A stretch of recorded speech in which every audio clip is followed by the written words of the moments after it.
Not sure what happened. Can you guys hear me?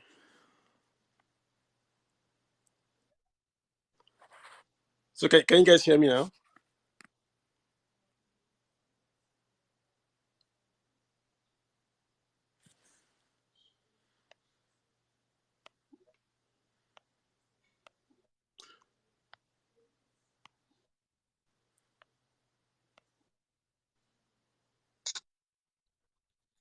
Loud and clear right here. Yeah, not sure. I think I dropped off and I tried to add Ali as to co-host because if I dropped off, I'll put everyone off. So I do apologize for that. But looks like we're back up. And last time I heard, Daddy was trying to explain why we had to do the subsidy removal immediately. So Daddy, you've got the floor. I'm going to make a co-host. Ali, did you want to do a co-host so next time it doesn't happen? So briefly, so there was no provision for subsidy after June. So there was nothing would have done except you want him to send it to the National Assembly again for adjustment. But where do you want to get the money for? The country is broke. There's nothing the president could have done. And the fact is, a lot of people are talking about when is the right time for him to have done it. Let me tell you straight facts. You yourself know this as Nigerians. There's never a best time for anybody to do anything. We always complain at any time. Maybe in 6 months' time, maybe in 1 year time, maybe in 3 years' time, we always complain. The former president also did almost the same thing. He was dragging his foot. We'll remove it tomorrow. We'll remove it next month. For 8 years, he did not do anything about it. All right. And now the fact is this: when we look at this thing very well, who are the people benefiting from this subsidy? Now, the NNPC has said this thing is very simple. If somebody brings a draft to NNPC, I need 10 million liters of PMS. They give them 10 million liters of PMS. And NNPC will not go to your station to go and monitor if you are selling those PMS to the people of, maybe to your filling station in maybe in Ikeja or in Surulere. You might decide to take your PMS, your subsidized PMS, down to the border to sell. So at the end of the day, Nigerians are not really benefiting outrightly from this subsidy. So it's either you remove it immediately or you continue to rigmarole and still have the same results. Now, let me. I don't really want to go deep when it comes to using economic principles. Okay, now let's talk about Keynesian theory very very briefly. What does it say? See, if we remove subsidy, for example, and governments have more money to spend, all right, people will always enjoy. That is a simple terms of Keynesian theory. It is very simple. But when the government continue to use, okay, you have how do you want to attain marginal propensity to save when your savings is going into consumption? These things are mutually exclusive. I don't know how simple I don't know how I can explain it in a simpler term. They are mutually exclusive. One has to give way for one. So if we continue with this, you subsidize petrol, you subsidize education, you subsidize forex. Nigeria, how much do we have? NNPC is not remitting dollar to CBN. Where do we want to have the naira to defend the dollar? So that's why I said these things are mutually exclusive. That, So it is very simple for us to say, now you remove the subsidy on petrol. A lot of people are saying our price will increase astronomically. Let me tell you for a fact, big companies don't use petrol, they use diesel. And the prices we see outside are majorly prices determined by whatever diesel they consume. And there's no subsidy on diesel. how did their I wish I can how did their respond. workers Let me work? finish. How did Let their me workers get finish. to work, Daddy? Let me finish. For how Mr. Kalu. get to work? Mr. Kalu, let me finish. Now, you're talking about workers getting to work. These things are not rocket science. Most of these bosses that they use today, that run, take for example, I'll tell you my area now. I live very close to Lagos State University. From Lagos State University down to my two, most of the buses plying that route are running on diesel. Let me give you an example. I took a bus from Lagos State University down to my two last week, 300 naira around 11 a.m. Before it was 300. The price has not changed. You know why? Because they've been running on diesel for a very long time. The people that will have issues are people running Uber that use petrol.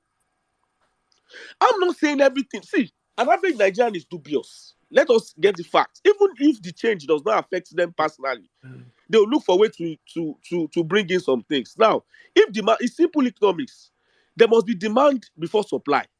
If demand falls, where is the supply coming from? If you don't have, if you have 20 people plying a particular, okay, we have 20 cars on the road. You have 100 people plying those cars. At the end of the day, maybe somebody that wants to go and play in the first place in first stack decides to sit back. And you have 6 people out of 10 that normally ply that route. Demand has fallen. Where is the supply coming from? How will price change? And I know that what causes change in price most times, an upward change in price most times, is when the demand is more than the supply. But at the look of things, people don't even have now. The issue is you talk about something that is either people are burning off their savings or the purchasing power is low. These are valid questions, and we can treat it independently. Where is the savings coming from? To start with. 2, what happens? What affects the purchasing power? Are we talking about government's implementation of policies, or are we talking about the recklessness of our people? See, these things are economic behavior, and we can channel it down to the fact that an average Nigerian don't live their reality. So when we start living our realities, Okay. we start seeing it as a constraint. Okay, Daddy. Yes. Can I say I know, something but real Let me finish. I I don't can't want take to. the first crack at Daddy, right? So I hear Daddy. See, I'm on your side, right? I agree that Okay. if you had allowed the subsidy to continue, you allowed the corruption to continue. That is the point that Okay. every Nigerian agrees with. I think the point Nigerians are also making is this: you can still have said, okay, I would absorb 50% loss, so that most Nigerians will not immediately see a huge hit on their savings. That's the other part we're asking for. We know it's corruption to say Nigeria consumes 66 million liters of petrol. We know. But to then pass that whole cost, that means you and your gatesman are now operating an economy where there's no subsidy. It doesn't work in any place. Any Okay. Mr. Kalu, I want to ask you. Let us not put emotions into this thing. I want to ask you a very logical question. That the country is broke. I agree the country is broke. Everybody agrees the country is broke. Where are you absorbing the 50% Hello, from? good evening. Where is Good evening, who is all. that? No, Can you please hear go me? ahead. Mr. Mr. Kalu. Joseph, hold on now. No, hold on, Joseph. I'll take it You have to hold on. You have Hello, to can wait you for your hear me? time. turn by turn. Hold on, Mr. Joseph. Wait for your time. Now, this is the question I want to ask you, Mr. Kalu. You said the government should absorb 50%. Where is the provision of that 50% in the budget that he Let did me not ask you a sign? question. Let me ask you a question. This is The what I want to the the ask you. plane, he's going to go to France, right? The plane trip to France is Mhm. in the budget. These Oh are no, my brother. no, these are government expenses. Hello. Is he supposed to trek down to France? But it's in the Hello, can you budget. hear me? Of course, these are statutory. These are statutory. Can they pass a supplementary budget immediately?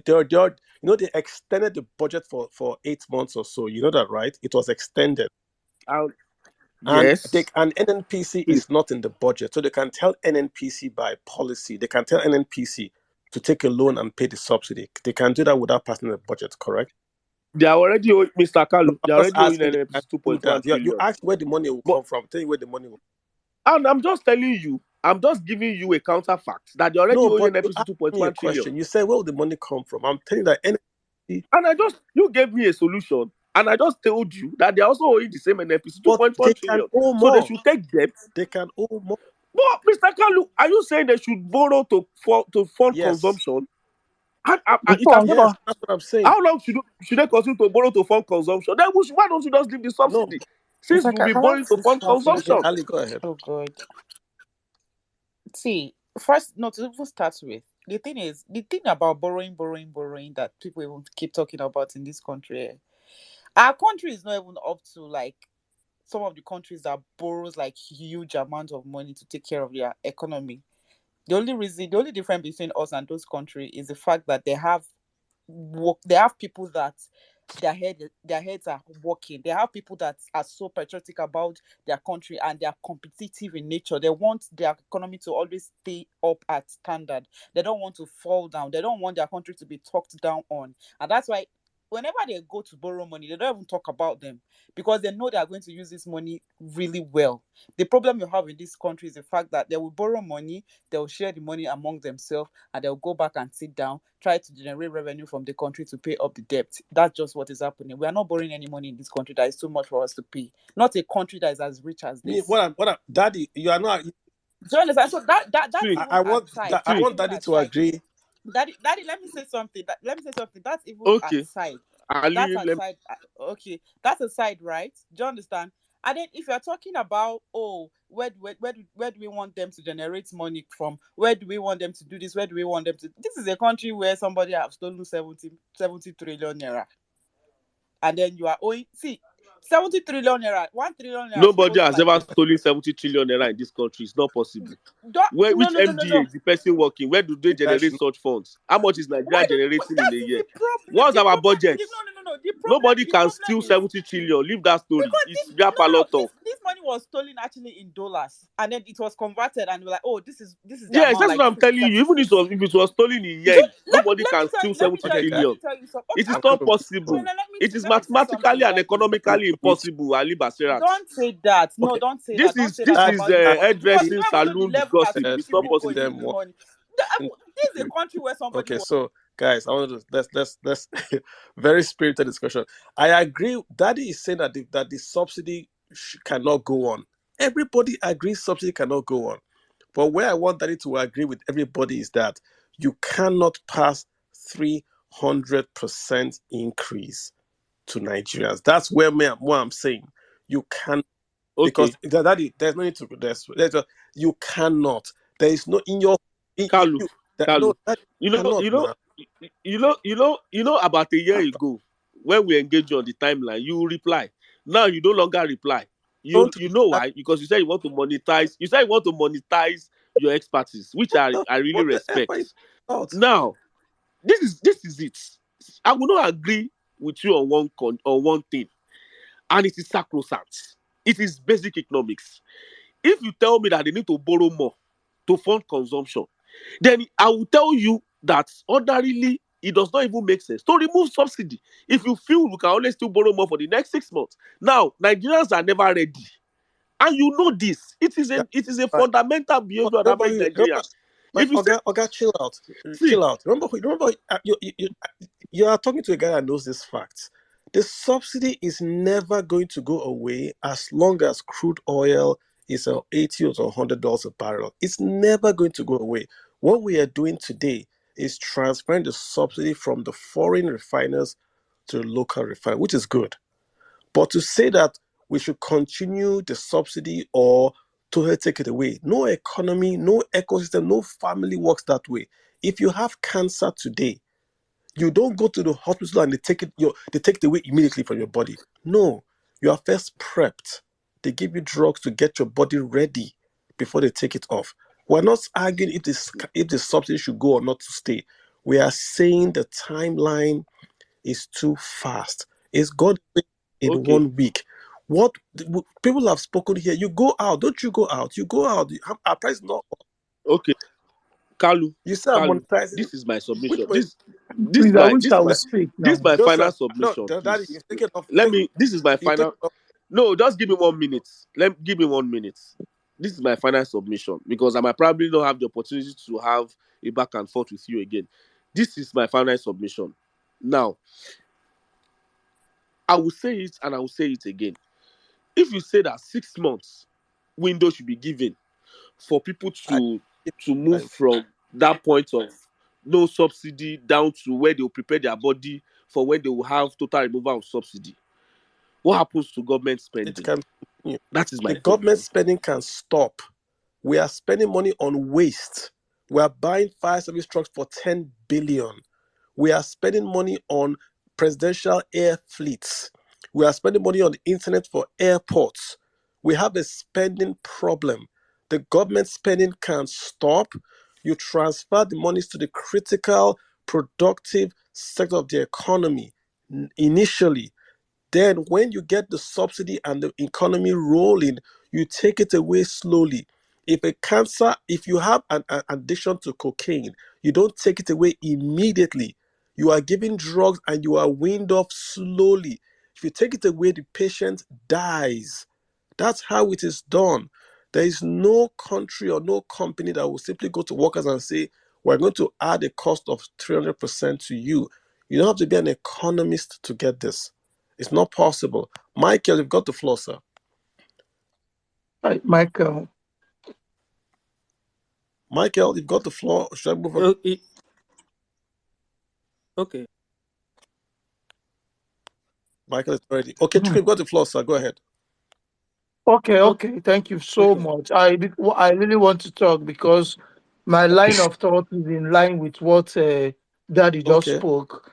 Because I think many Nigerians don't understand Nigeria economy and the drivers of Nigeria economy.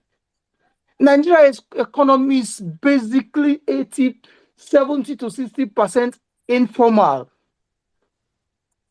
I have a brother that is into car dealership, into spare parts, and their business is crumbling. Because you know what? 80% or 60 to 70, I don't actually get a figure, but I'm trying to paint a picture of the number of cars that have been parked, because of this fuel subsidy.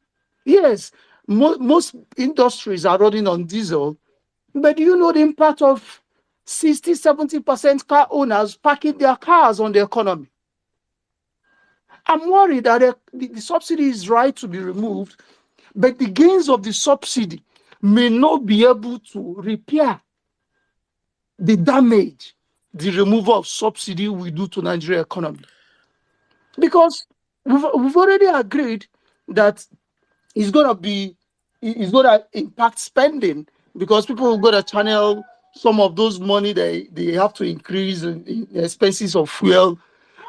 What they usually do, they have to reduce other costs to be able to meet up their fuel demands. And that is entailing on the entire economy. So the gain the government we actually have on this subsidy removal may not be able to repair. Somebody said in 3 months, and I agree with him, in 3 months, the real impact of subsidy removal will be daring Nigeria in the faces. Now, so many people are talking politics, so many people are talking sentiment, so many people are talking everything because they are still spending on their services. By the time those services run out, it will be clear this impact. That's my own submission. I don't even think it's savings. I don't think Nigerians have savings. Nigerians don't have. If you look at the numbers of Nigerians that are saved, not a lot. I think people are waiting to see where this is going to. People have seen that there are lots of changes and they're saying, okay, maybe this will turn out for good. So they're giving the president a very, very long window to say, okay, land this ship, implement what you want to implement. The fact is this, and it's a very simple statement.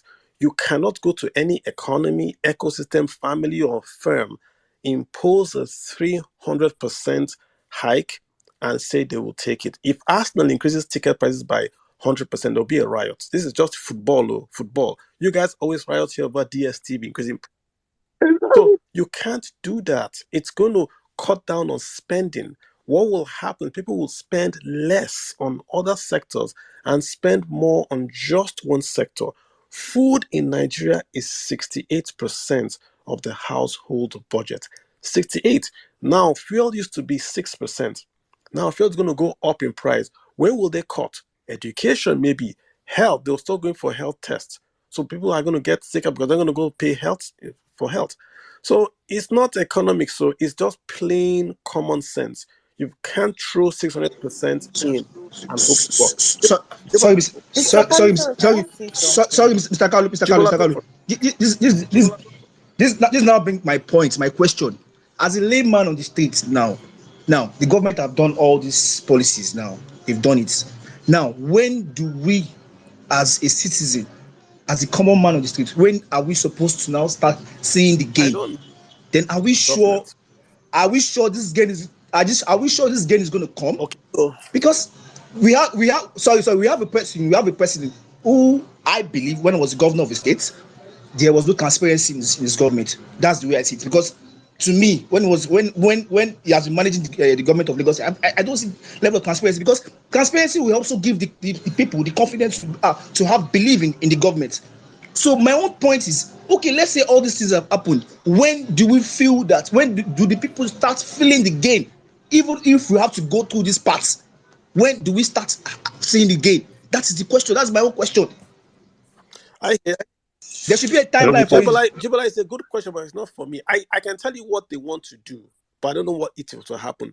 They want to take away the subsidy to give the government money so the government can spend on infrastructure and hopefully grow the economy. That's the plan. Will that plan work? We don't know. We have to watch.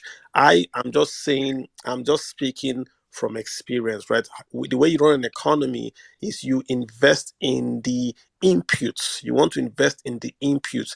If the economy is so expensive that there's no consumption, then people don't buy goods. Then you go back to where you are. This is the point I'm making.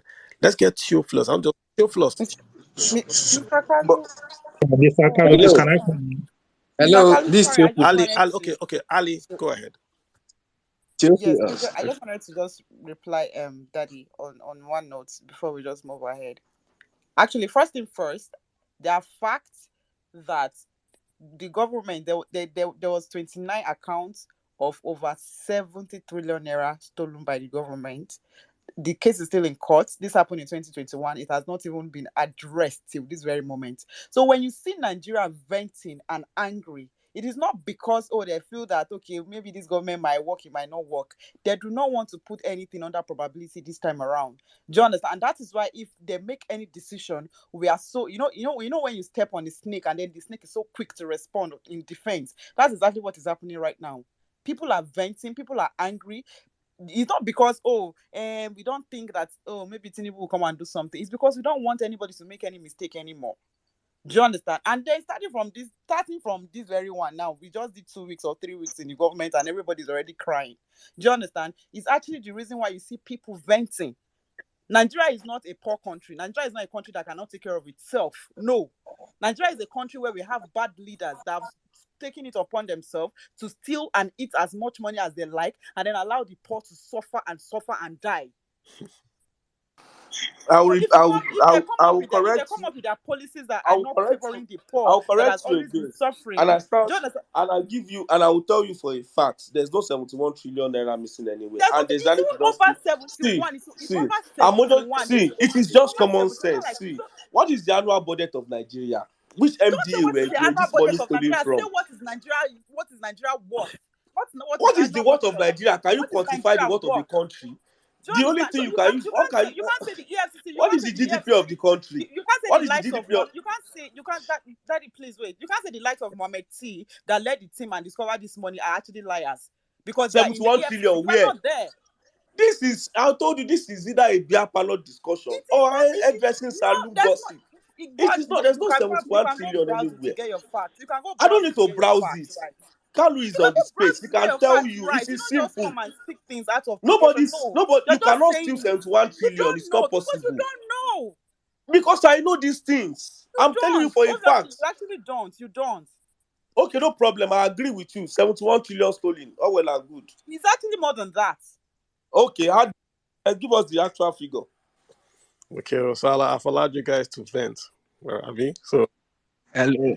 Then, Kalu, please, I quickly When want to people are correct a venting, little. it's not just you Daddy, just come and please. Ajibola start said, defending. You could You've just come and start spoken. defending Ajibola people that said, have been stealing No, and let be other stealing and be people have leaving the floor, people please. reckless for a very long period of time. You come and say, you don't say that. You can actually get it right. You can go there, browse, and make sure that what I'm saying is a lie. I agree with you. And then I quickly, Ajibola said that Ashwaju did not run a transparent no, government in no. Lagos. That's it. Let's leave. I don't know how old he Let's is leave. anyway. One. But I Daddy, will tell you daddy, for I a beg. fact. Daddy, Ashwaju was the no, no, first. No, daddy, he was chede, just the chede, first chede. governor that introduced No, no, no, Oracle no. into civil service. I'm only just trying to tell him. All right. So Theophilus, go ahead. Hello, good evening. Please, can everyone hear Yes. me? Yeah, okay. My name is Theophilus. I'm based in Kaduna here. The truth is, I will be a little bit, my speech might be a little bit derogatory If it's because derogatory, I cannot imagine this party called APC no, no, no, no, no. continue in this reckless management of this country. Now, for heaven's sake, after Buhari has destroyed this country for good 8 years, the man has destroyed our country beyond redemption. Then we now took power. Look at what has happened from the very day one. Nigeria is already on life support. Nigeria is already on life support after 8 years of mismanagement of a man called Buhari. Buhari is supposed to be in any same country. Buhari is supposed to be jailed now. And all his generation and everybody attached to Buhari, they're supposed to be shot dead. Virtually all of them. For what they have. Please go All flash to go. right, all right. Please, that man should Joseph, go, please. So, Joseph, you got the floor, sir. Joseph, Am I the one to speak? no, I got Joseph. Joseph, could you hop in? Maybe you just get into your floor. Let's get Ayobami. Ayobami Aziz. Can you guys hear me? Just I hope I'm not out again. Yes, good evening. Can We everyone are hear me saying Okay, well? Ayo, go ahead, please. The little question I want to ask about what's happening now in Nigeria is that uh, truly the subsidy have been removed and we are living in a very hard conditions now. So I want to ask you, is there anything government is doing? Maybe we don't know, maybe they are doing it underground to like yes, it's possible, it's not everything, especially in this kind of government, actually government. You don't expect him to say everything online or to tell you what he's going to do, actually. But what I'm trying to say now is that is there anything he's doing to monitor the prices of goods and services like the way people do charge because of the hardship? I don't know. It's going Yeah. out of hand anyway. So I don't know. Is there anything government is doing? Do you hear any information about that? Because that's what has been giving me problems since all these days. Like somebody will be selling rice, different prices. I don't know why will it be like that. Is it not the same food or is it not the same market? Are they getting it from different places? I don't know. So that's my question. Um, Good question, sir. The Nigerian Bureau of Statistics does publish food prices across Nigeria. That's really my answer to you. They publish the month ending prices across Nigeria to show you where it has gone up and gone down. I think Nigeria does not do price control. So if you notice, prices are based off logistics. If there are no trailers to take goods from Kebbi to Uyo, Uyo will have more expensive rice. And next month there's a trailer, the price in Uyo will go back, lower and all that. So it's not our logistics are the issue, right? You can't guarantee the same prices across the board like I have in the US. We don't have chain stores across Nigeria. I don't think we have any. We don't have like a Okay, Walmart that would buy in bulk and then okay, distribute in bulk to all these chains, and then you can have the same price. We don't have that. So that's why you see these prices are up and okay. down. That's one way to look at it. Yeah. All right. So I have one more question about if you check it online now, Nigeria is the highest rice producing country in Mm, Africa. Because number one problem we are facing now in this country is mm, food. If you see a poor man now, ask him, have you eaten since morning? He said no. When he get those foods, he won't even have any problem mhm. again. At least he won't be thinking of anything higher than that as at that moment. So they say Nigeria is the highest rice country producing country in Africa. And you normally talk about local products, like people buying local products. Where are those rice? It's like they are not in the market anymore. Because every all the rice bag we see, the way they package it now, either you see Rice Master, you see this one, you see that one. Where are Yeah. those rice go? Because I we don't are not understand. meeting demand in Yeah. rice. I did rice business. Sorry, I have to interject, Carlo. I did rice Okay. business in Nigeria for 3 years, 2019 to 2022. The truth is Okay. that Nigeria is not meeting his rice demand. Even with Oh, that high production you are seeing, we are not meeting okay. our Mm, demand. And that is where I support Carlo. Carlo always say that China is high importer and also high exporter. Nigeria always ban things blanketly, as in without doing any research. Without carrying Okay. out any research, they will just say we ban rice. They will just say we ban textile. Oh, we ban this, we ban that. And you are not, Okay. there's no plan to meet demand, even local Mm. demand.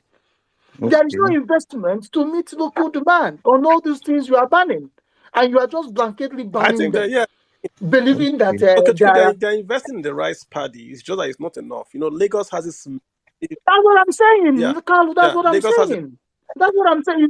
It's not Correct. like you are okay. Look at what happened last year. I think last 2 years when Buhari came, he closed the borders. CBN started throwing money to rice. Carlo, you don't throw money to issues. Okay. I've been in Nigeria before I left But Nigeria just last year. Nigeria end up throwing money to issues. You don't throw money to what do you throw? issues. When you have issues, you raise up committees, educational committees, and we have it in quantums. Let them come up with Okay, solutions, okay, okay. Okay. practical Let's try. Let you. solutions, not I just want to know how the. throwing money. Oh, there is problem with rice. CBN distribute money. It will not gonna solve the problem. You just have to sit down, take time out. That is saying that oh, it was the right time to do it. All right, let's It is. let's get Mr. Prolific. Go ahead, sir. I'm here. I'm here. I'm here. I don't Who is know. here? Chris. Chris. Yeah, you speak next, Mr. Prolific. I got Mr. Prolific on. Mr. Prolific going once, Mr. Prolific going twice. Chris, you've got the floor, sir. Okay, Mr. Carlo, good evening. How you doing, sir? Thank you. I'm very fine. So basically, I just wanted to contribute uh, concerning the fuel subsidy and the removal. Go ahead, sir. First off, for the fact that I know that at least 99% of persons who are very educated or persons who are very informed, because I believe that for you to even be on social media alone, that means you are informed. So for that alone, I believe that there is nobody who is not who is against the removal of subsidy, the first subsidy. First off, we know that, but the manner in which the incoming administration, the coming president said it was, I think that was the worst way to remove subsidy. I mean, every normal human being should actually know that, because removing it at the first is just the way you did it, more like you are cutting it off, then more like saying that the government does not have hand in the distribution of PMS anymore. Then you are leaving the oil marketers, you are leaving the people in the hands of on the oil marketers. Then we all know what happened that night, or that within 24 hours that statement was made. It was more like a blanket statement that you just made, and then the market reacted to it. And that night alone, the fuel that was almost selling for around 180, 200 got to 600, because everybody started hoarding fuel, and we know the kind of country we are. That is, that alone was, a very wrong way to remove subsidy, because I believe nobody is against it. But the way you removed it, now, first off, you are removing it instead of, I was hoping that, okay, fine, since you have everybody knew that, okay, this coming administration definitely is going to remove fuel subsidy. I mean, it has already been on the air with all the campaign promises every candidate has been making. But yet, announcing it that way, I was hoping that it should be something that you do, even if you are going to do it. At least that night alone is enough All for you right, to even. Chris. Chris, I hear you. I mean, you're not happy with the removal, the timing, the methodology. I think everybody is not. Yeah, I completely agree with you. Yeah. Did you want to add anything else? Okay, yeah, I just wanted to give a perspective, because a lot of persons, I heard, is it Daddy was saying about saying something about the way, removing this subsidy and all of that. I was hoping, okay, I wanted to just clarify, at least a government that is very very compassionate with the needs of the people probably follow a particular pattern in removing it in such a way that the people will not feel the impact. Mm. And besides, the government has not in any way decided to, shift ground in their own way as concerning their spending. Government spending, they have not even thought about it, or Yeah, get this that's trust the of the point, people Chris. before Chris, doing it. that's the point again that we have to bring up. I tried to make across to Mister, my good friend Daddy. It has to be both ways, right? If you are asking for sacrifice from the people, the government should on its own show its own sacrifice. So you Exactly. tighten your belt first, and you say, hey, you also tighten your own belt. Senators on leave, they are collecting salaries, and all that. So the optics matter. Optics matter. If you are asking people to tighten their belt, you do it first, then you tell your children, hey, see what dad is doing. Tighten, not you, daddy, you're to what my father is doing, then tighten my belt. I just want to ask you one question before we move forward.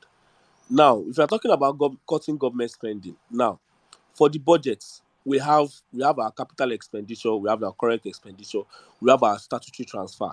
Now, my question is for the National Assembly, I think it got about 620 something billion for provision in the national in the budgets.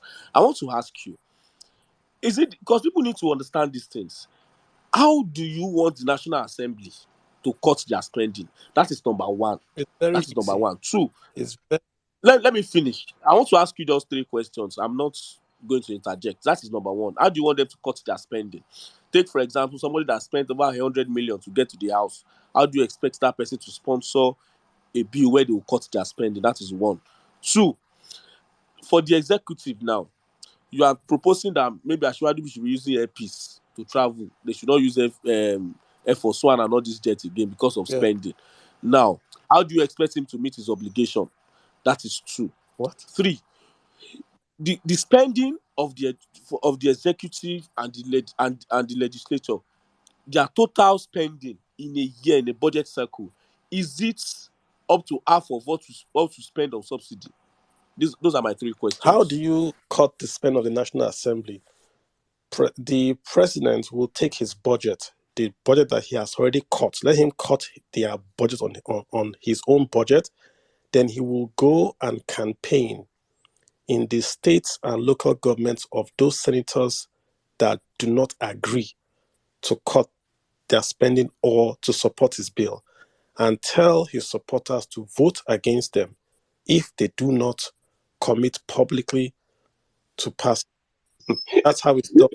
Really? Yes, really. Carlos, Don't interrupt me, please. Yeah. don't, please.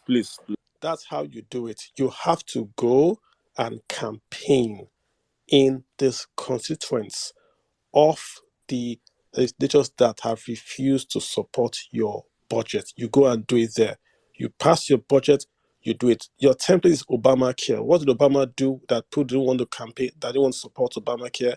You go to their constituency and you campaign against them to get people to vote against them. That's how you cut their budget. You don't wait for them to do it.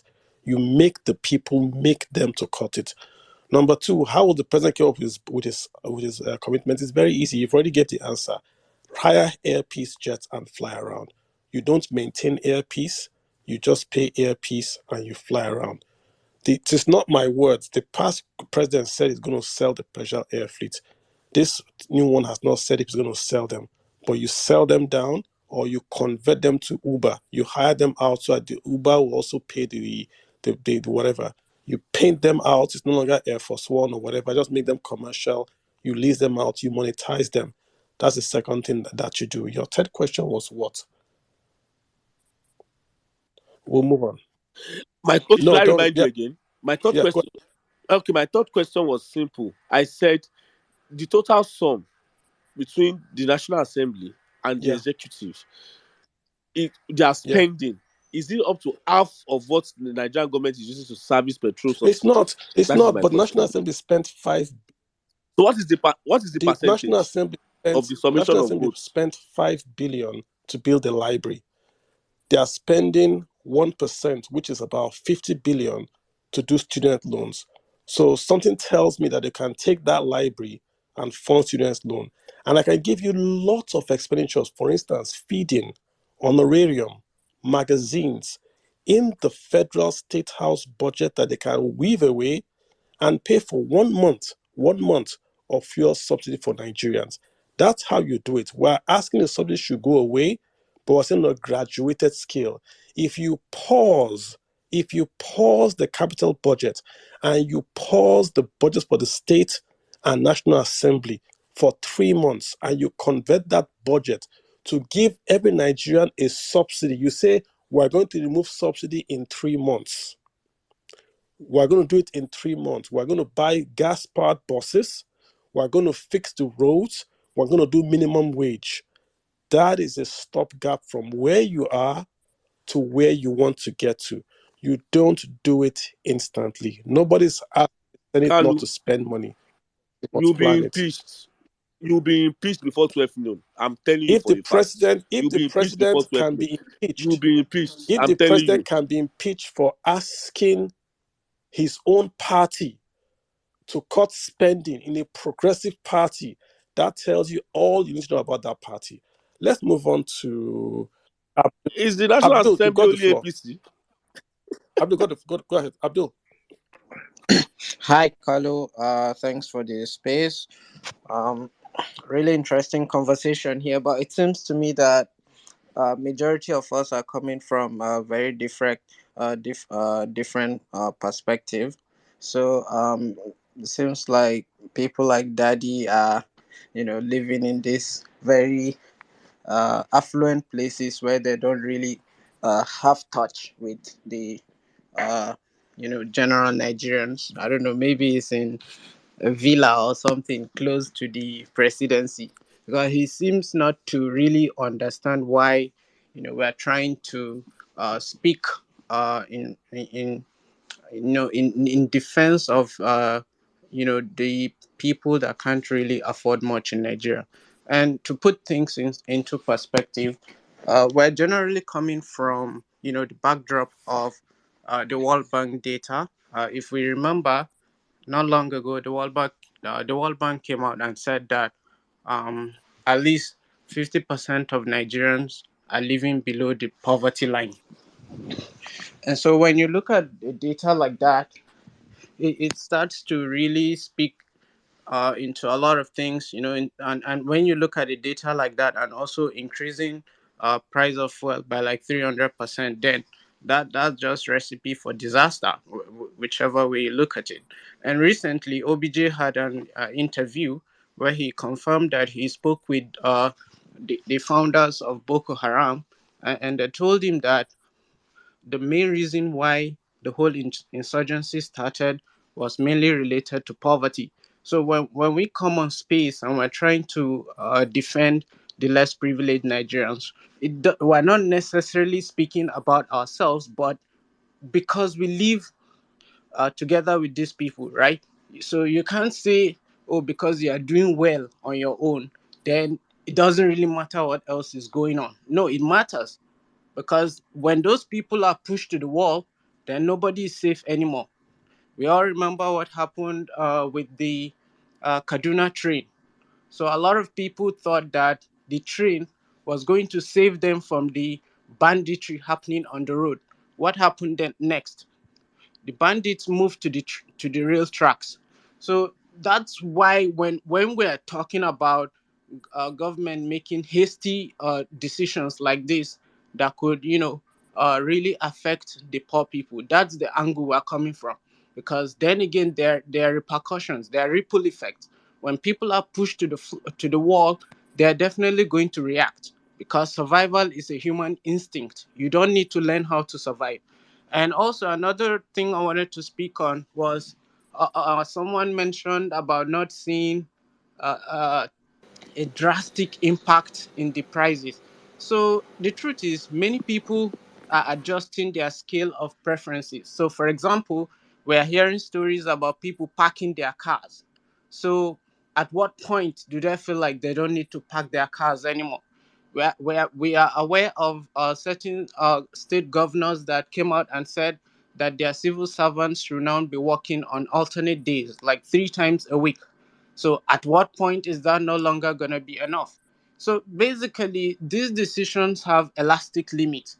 And what we are saying is the government has to, think through these policies very well, so that it doesn't cause chaos in the in the society, because a lot of the insurgencies and the insecurities, we can't really separate it from poverty. That's just how it works. Those two things go hand in That is true. hand, It's right? true. So to my question, one thing that has not really been clear to me is recently the Uber and Bolt guys came out and they were talking about how they need their prices to go up by 300%. So, but when I was looking at it seems that the price of fuel is a percentage of the overall expenditure, right? So you still have to do your oil change, you still have to, all those other things, wash your car. So yes, fuel is the bulk of of the expenditure, but what I'm saying is it's a percentage, right? So if fuel is a percentage, then does that mean that you need to increase your price by 300%, since it's not the entire running cost that has gone up by 300%? Do you need to increase your own price by 300%? If you can just speak to that, that would be helpful. No, Thank you. I think it's, when there's confusion or lack of clear directive from the government, then you see these loopholes happen and you see people doing price gouging. You see folks trying to take advantage of what they perceive as an economy that, is that the policy is not well spelled. That's what I'm going to. It's a very simple thing, and you don't have to be an economist to get this. If you have a shop, if you run a business and you have a shop and you sell something for 100 naira, there is no economy on earth where you wake up and in one day you say it's going to be sold for 300 naira. Take it or leave it, especially when people cannot leave it. If you increase the price of PMS by 300%, people will buy when they have money. What happens when they don't have money? You've made the point, Abdul. What happens when they don't have money? What will they do? What started SAP riot? Rumor of a watch. That's all. Rumor, not fact. Rumor of a watch factory in Switzerland. And we saw what happened. When people are unhappy, the government must talk. You must come out and explain what is going on. The real tragedy in what is going on is not that they've taken away the fuel subsidy. I think Nigerians are very reasonable. If you come out and you tell Nigerians, in the past there was fraud. If I leave it, there will still be fraud. Give me 2 months to sort this thing out. People might say, okay, we're going to suffer, but it's for 3 months or it's for 6 months. There will be lots of pain and then we can go over the hump. But nobody's talking. The president isn't talking and the rest aren't talking. He has no aid. Nobody's talking. So when there's a vacuum, then stories are going to come in and say, listen, they are doing it to raise money. And when people feel aggrieved, that's when they lose trust. That even when you're doing the right thing, they don't agree with you. So Abdul, you are completely correct. And I see them when you talk, people are laughing, people are taking these things casually. Someone actually came on this place and said, he doesn't see the effect yet. How can you say you don't see the effect yet on prices? How can you say that when you have like you said, states are saying don't come to work. People are not putting on generators. People are not driving cars. You say don't see the effect yet. I don't know where they live, man. I don't know. So, but Abdul, so that's the answer to you. Bolt and the rest can say 300% because that's what we call replacement cost. They are looking at the replacement cost of their services, not today, but the cost tomorrow. And because they are not clear on what tomorrow's cost will be, they've given themselves an extra premium to take care of whatever is going to happen. Remember that fuel is going to go up because dollar might go up. If dollar goes up and crude oil is priced in dollar, then the subsidy is going to go, should we say, more down, which means you guys are going to have to pick up the tab. It's not, you don't have to argue this thing too much. There's pain coming. The government must come out and talk. You just can't keep quiet and say, people support me, it's my party, or where. No, there's no party here. There's no APC, PDP, or Labour market. There's just one market.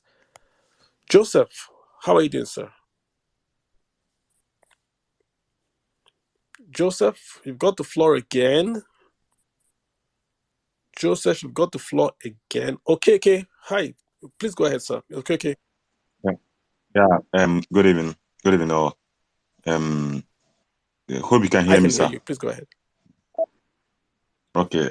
You said something. Is he on your timeline or one certain time that uh that if they allow dollar to float, Mm, that we will go into local products, that people that are producing locally we have more money. mm, I think mm, so. Yeah. I want to say this in one thing that I know in the market that is a problem of Nigeria is mm, this: we love foreign products very, very much more than local mm, products. That is one thing with Nigerians, even me. But now, because I'm into marketing or something mm, like that, I sell products in the market. So now, I realize one thing: all those foreign products are now costly. mm, So people are no more buying them like that. They are telling because in those times we have to convince people a lot for them to buy local mm. products, which we know that are good. But people don't if people don't like to buy it. But now people are now seeing the advantage of the local Like which products. product? Give me So insight. Like which product? Which one do you have? no, I'm talking about we are into Okay. health. For instance, let me use an instance. For instance, Ampiclox Bicham, the one produced in India, is very, very costly now. It's sold at the rate of 4,500 or 5,000 thereabouts for a card. But good ones, good substitute ones that are very, very good are sold at the rate of 1,000 naira or 800 or thereabouts. But people want that particular one. Now it is costly. So now what people do now is that when you tell them that this one works very, very well, then they will say, okay, no Mm, problem. Okay, let's try this interesting. one. And when they try it, it's good. So now local products and some certain drugs that are produced in Nigeria now are entering the market more than people that more than those ones that are imported.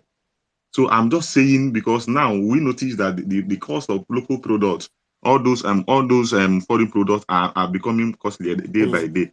But the foreign products are now, and people are now that diverting to local products, which is mm, good. And for me, one of the main problem of us in Nigeria is that we don't like local products. And if this growth of naira will make us to cherish the local products, people will start coming in. And if people notice that the cost of production in Nigeria is far more better than going outside to just to see to tell company to produce for you, then importing it to Nigeria. If they notice that to produce it in Nigeria will be more cheaper, then people will start in producing it in Nigeria mm. now. That is my Yeah. own. And okay, That's okay, my good, own. good point again. Mm. And let me just clarify that tweet, right? What I said is if you make if the dollar price becomes unpegged, which means it's going to go up to say 600, 700. What it means is that imports become more expensive and exports become, you earn more from exports. So if you have a product, let's take something specific like Abakaliki rice. Abakaliki rice is rice. Uncle Ben's rice is rice.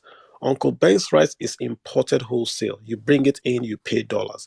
Abakaliki rice is grown in Abakaliki. So it uses maybe, let's say, it uses urea fertilizer from Dangote.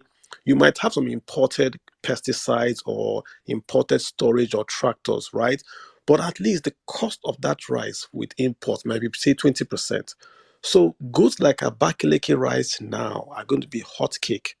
Kebi rice, any rice grown in Nigeria using more Nigerian inputs are going to substitute Uncle Ben's rice. All things being equal, if the government can fix the roads, can fix the insecurity, then you see those guys become making more money. That's the effect of Yeah, yeah. mm, Yeah, so what I'm just saying, what I'm just saying in essence is this: if the government should channel whatever they can get from all this subsidy, to maybe, as you have said, to subside the farmers, to see that that farmers are attended to and all those things that will help the food to go down, then it's going to be the best. And lastly, at times I love open mind and debate. I'm also happy of what Daddy is also contributing, so that we cannot have a particular kind of That's why idea. that's why And he's then still here. That's why he's still um, here. Laughing, yeah, laughing. yeah. And Yeah, then that's why lastly, people can you are saying, imagine. yeah, lastly, okay. Lastly, there's one lady that is saying that they steal over how many million or this thing. There are certain things that are not possible mathematically. So some certain times they should just calm down and make and research very very well. Let us know if this political talk or over exaggeration of the internet world, of propaganda of internet world. That is what I'm just saying. Okay, Thanks. let me give you the exact figure that was stolen. So Oxfam said between 1960 and 2005, $20 trillion was stolen, and this figure is larger than the GDP of the United States in 2012. So between 1960 and 2005 in Nigeria, 20 trillion United States dollars was stolen. So I've just tweeted that out, Oxfam. So yeah, thanks for that. Okay, it's always good to get the practical side of all this because, like I said, the policy is good. The subsidy removal is good. The unpegging of the currency, making it one peg, is good. I think we are all talking now about the rollout. So it's just good to make that point. The rollout is where we're against, right? Mecca, you've got the floor, sir. Okay, thank you so much. Mecca, you've got the floor. All right, sir. Good Good evening, evening. everybody. All right. Yeah, I just wanted to chip in some things. I think we've mostly discussed the parts I wanted to talk about. So, yeah, basically, it's just the same thing about how the subsidy was removed. I felt it should have been well thought out. There should be like a framework. Maybe, something about the minimum wage should have been done in place. There should be something on transportation, maybe getting more government buses to do, these logistics that they carry goods from the middle belt to parts of the south and down the north. Maybe having more buses that are government, that are more subsidized to be there then having more government trailers, creating mats that do those Walmart stuff, for that is government that is also subsidized, right? So that people they now buy in bulk and sell in each state, and you can just come directly and get those things. So those things can help to then having a proper another issue that Nigeria has, the fact the very how will I put it, the most important thing that a government should even focus on is price regulation in Nigeria. The prices in Nigeria is is 50% of the time determined by the person that is selling the goods, not even by logistics and all that stuff and inflation. People just sell the way they want to sell. And that is why when you're implementing these policies, it might not go as it's supposed to be. Like we are talking about the floating of Naira. Very good idea. But how is it going to work in a country where people are selling goods the way they feel like? There need to be a price regulatory body, because now you don't want to buy, because I know of some goods I've bought recently, right? And these are Nigerian made goods, and then when you compare the prices of importing it and you check with what others are buying, you see no difference. As I'm talking about now, they've removed like the dollar is naira is being floated. You actually see no difference. In some parts of Nigeria, in some businesses, this dollar thing will even encourage more importation to get more original goods, because it's literally the same price. You have people producing in Nigeria that are selling to you almost the same when you cost the entire thing down to importing it to Nigeria. It's almost the same thing. So you now ask, it's not better to even get a more original goods from outside than to buy it because of difference of That's hundreds, if a you have the few money. hundreds Oh. of thousands, That's maybe the point. That's the point 100K. okay is making Mecca. In the end, if you don't have the money, you won't buy. In the end, if you don't have the money, you won't buy. Yeah, but when you look at the quality, In the end, quality, that's the the quality thing. that you say, We all okay, like foreign goods because they have better quality. If you buy a Hugo Boss shirt, it looks very, very nice. A Bass shirt looks like Hugo Boss shirt. but you won't buy Hugo Boss shirt. It's true. But when you have no money to buy that Hugo Boss, you buy that Abba by force. That's just the reality. You can't kill yourself. You have to wear shirt. So But the you thing is, the prices are not commensurate with the quality that's being Anogomge, provided. That's the I've thing. heard you. The quality, they should step up with I've the heard quality you. and step down But with in the end, prices, and prices You should be see Pampers, regulated. you can buy Pampers, you can buy Huggies, you can buy everything. But when you don't have that money, you go and buy. There's the Pampers they make in Aba, Abi. They make Pampers in Aba. You will Yes. buy that one. That's the point.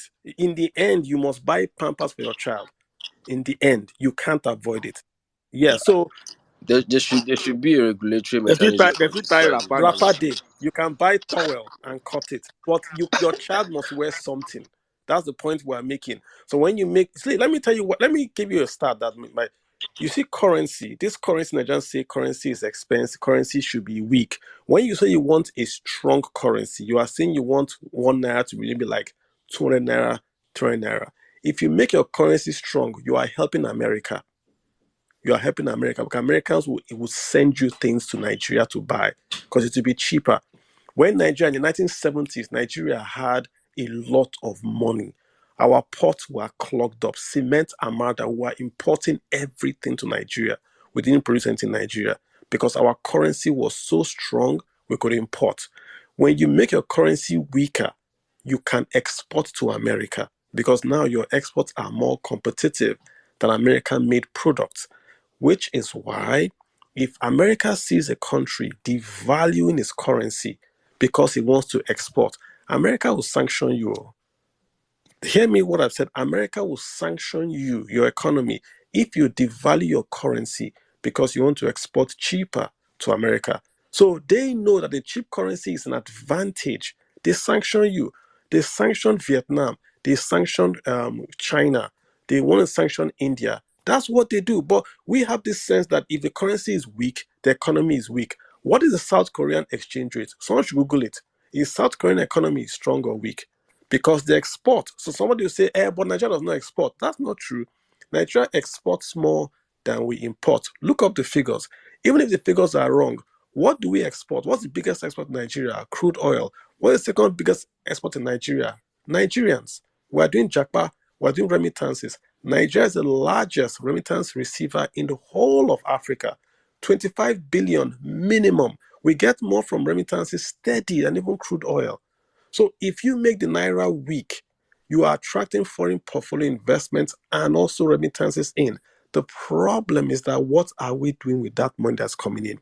If that money is only for welfare or to pay salaries, then the economy does not grow. China is taking their foreign portfolio investments, also India, to invest in infrastructure. We are taking ours to do burial and to bury people and to buy beer. So we have to convert that welfare from welfare remittances to investment remittances. Then the economy starts to move on. Emeka, I hear you. The quality is not as high, but quality means machinery, it means productivity. You can't have quality if you have low productivity. You can't go to our bar, people are making sewing clothes with foot driven tailoring. In China, they do electricity, straight line tailoring. So you have to invest in those manufacturing, modern manufacturing. So our bar, it's not the same cotton. Is the tailor in Italy better than the tailor in Aba? It's not. But The problem is the Chinese products or whatever product from outside that has that very good quality, and the regular ones that here that don't have as good enough quality, the difference in price is not so much for you to consider. That's true, what I'm saying. For you to consider buying the true. cheaper one, if you would actually, if you could even add the 50k or 100k to buy it, just You're buy it, right. because there's no point. It's like buy something that is too low, like the difference, the gap is too much, the deficit is too much. It's like this is 10% You're right. quality and the And other that's thing is because 90% that's because quality. The the difference in cost of price is local production in 5%. Nigeria It is doesn't, too high. So we have to reduce the cost. What's the main cost? Power. So imagine if the president said, we're going to remove subsidy, but we're going to take all that money and build power plants. People would chill. But nobody's talking. Nobody's talking. M Cube, you've got the floor. Emeka, thank you so much for that. M Cube, you've got the floor. M Cube FX. Man, FX guy. Yeah. What's up, sir? Yes. And good Good evening, evening, sir. everyone. Yeah. Yeah. I'm actually an FX guy. Do stock markets, PR, and the rest. But however, I don't want to sell myself. But however, this topic is very keen to what I do. I mean, a lot of effects will come up on board, full swing. Already we started feeling it, but there's a long-term effect. So, especially when the government doesn't do things that they are supposed to do. Of course, we know how Nigerians used to be. We have moved from administration to administration, promises to promises, you know. So, and it has not changed. Sometimes, I mean, we see these promises, we'll do this, and at the end of the day, execution is flawed. All right. So, I'm not in any way saying whether this administration will not do what they are supposed to do. But what I'm saying is that. In the eyes of the international world, international investors, investment to come into Nigeria, they are actually looking at precedents and then they are judging us based on precedents. Okay. So if a foreign investor is looking to throw his money into Nigeria, first of all, it goes through history, look at history of Nigeria, how they fare when the government tried to put up some fiscal policy, they signed some bills and all of that. How do they follow up those bills? Are they able to implement those bills and all of that? So those are the first thing that an international investors will look like, or foreign investors will first look at to say, okay, we want to invest in this country. So it is a good thing for us to say, okay, yeah, we are removing subsidy. Fine, we are removing subsidy. What are the groundwork? What is the blueprint? What's the long-term plan? And these things are not something that the government should actually keep in secret. You don't keep, economic projections and all of that in secret, because most times economic projections are really driven by people, are the reality of what is on ground. So, and most times when you hear like the American was when America is trying to project some of their interest rate and all of that, they give you a long time projection. They tell you in 5 years time, in first year, second year, third year, 5 years. So they tell you what you should expect. So a lot of businesses will begin to adjust with that, and they are very good in actually implementing that. But in Nigeria, you hear subsidy is gone, and then what next? I mean, everybody is skeptical, looking at what next, what we are going to do. And also, if you look at also the FX market, when the first week the CBN is saying they are making it a free market, what's it called, sales, and then the following week they said, oh, we rather want to sell at, bank should, they advising bank to sell at 80 something. And so, which actually, the policy is not actually is fluctuating. So some of those things that actually keep your economy balanced are not usually the infrastructures and build railways and bridges. Those things actually does not start an economy. What actually start an economy are the intangible assets, which means the policy, how you're able to follow the policy, what are your policy blueprints, do you have it up there, can everybody access it, international investors. Then another thing again is security. How well is my investment secure when I bring it into your country, or when I invest in this country, how secure is my investment? The another thing again is rule of law. Okay, that if, for instance, we are doing and getting on some government regulatory processes and all of that, and then the laws are there to guide us, and then somebody will not truncate the law, somebody will not take an adjournment from somewhere and then hinder what I'm trying to do and all of that. So those are mostly the intangible assets that grow up on an economy. I could show you an economy, a country where they don't have those skyscraper buildings, where they have low buildings and all of that. Like those skyscraper buildings that in Nigeria we celebrate when we see high buildings. We say, wow, that's a good economy. I mean, there are countries that don't have those skyscraper buildings, self-sufficient, very good economy, stable life and all of that. So this is just an introduction I to got you. what I want to say. Of course, Introduction. again, Your time but is up, it sir. is, yes, no, I'm Your coming. time is I'm up. coming in the next in the next 1 minute. I will make my submission.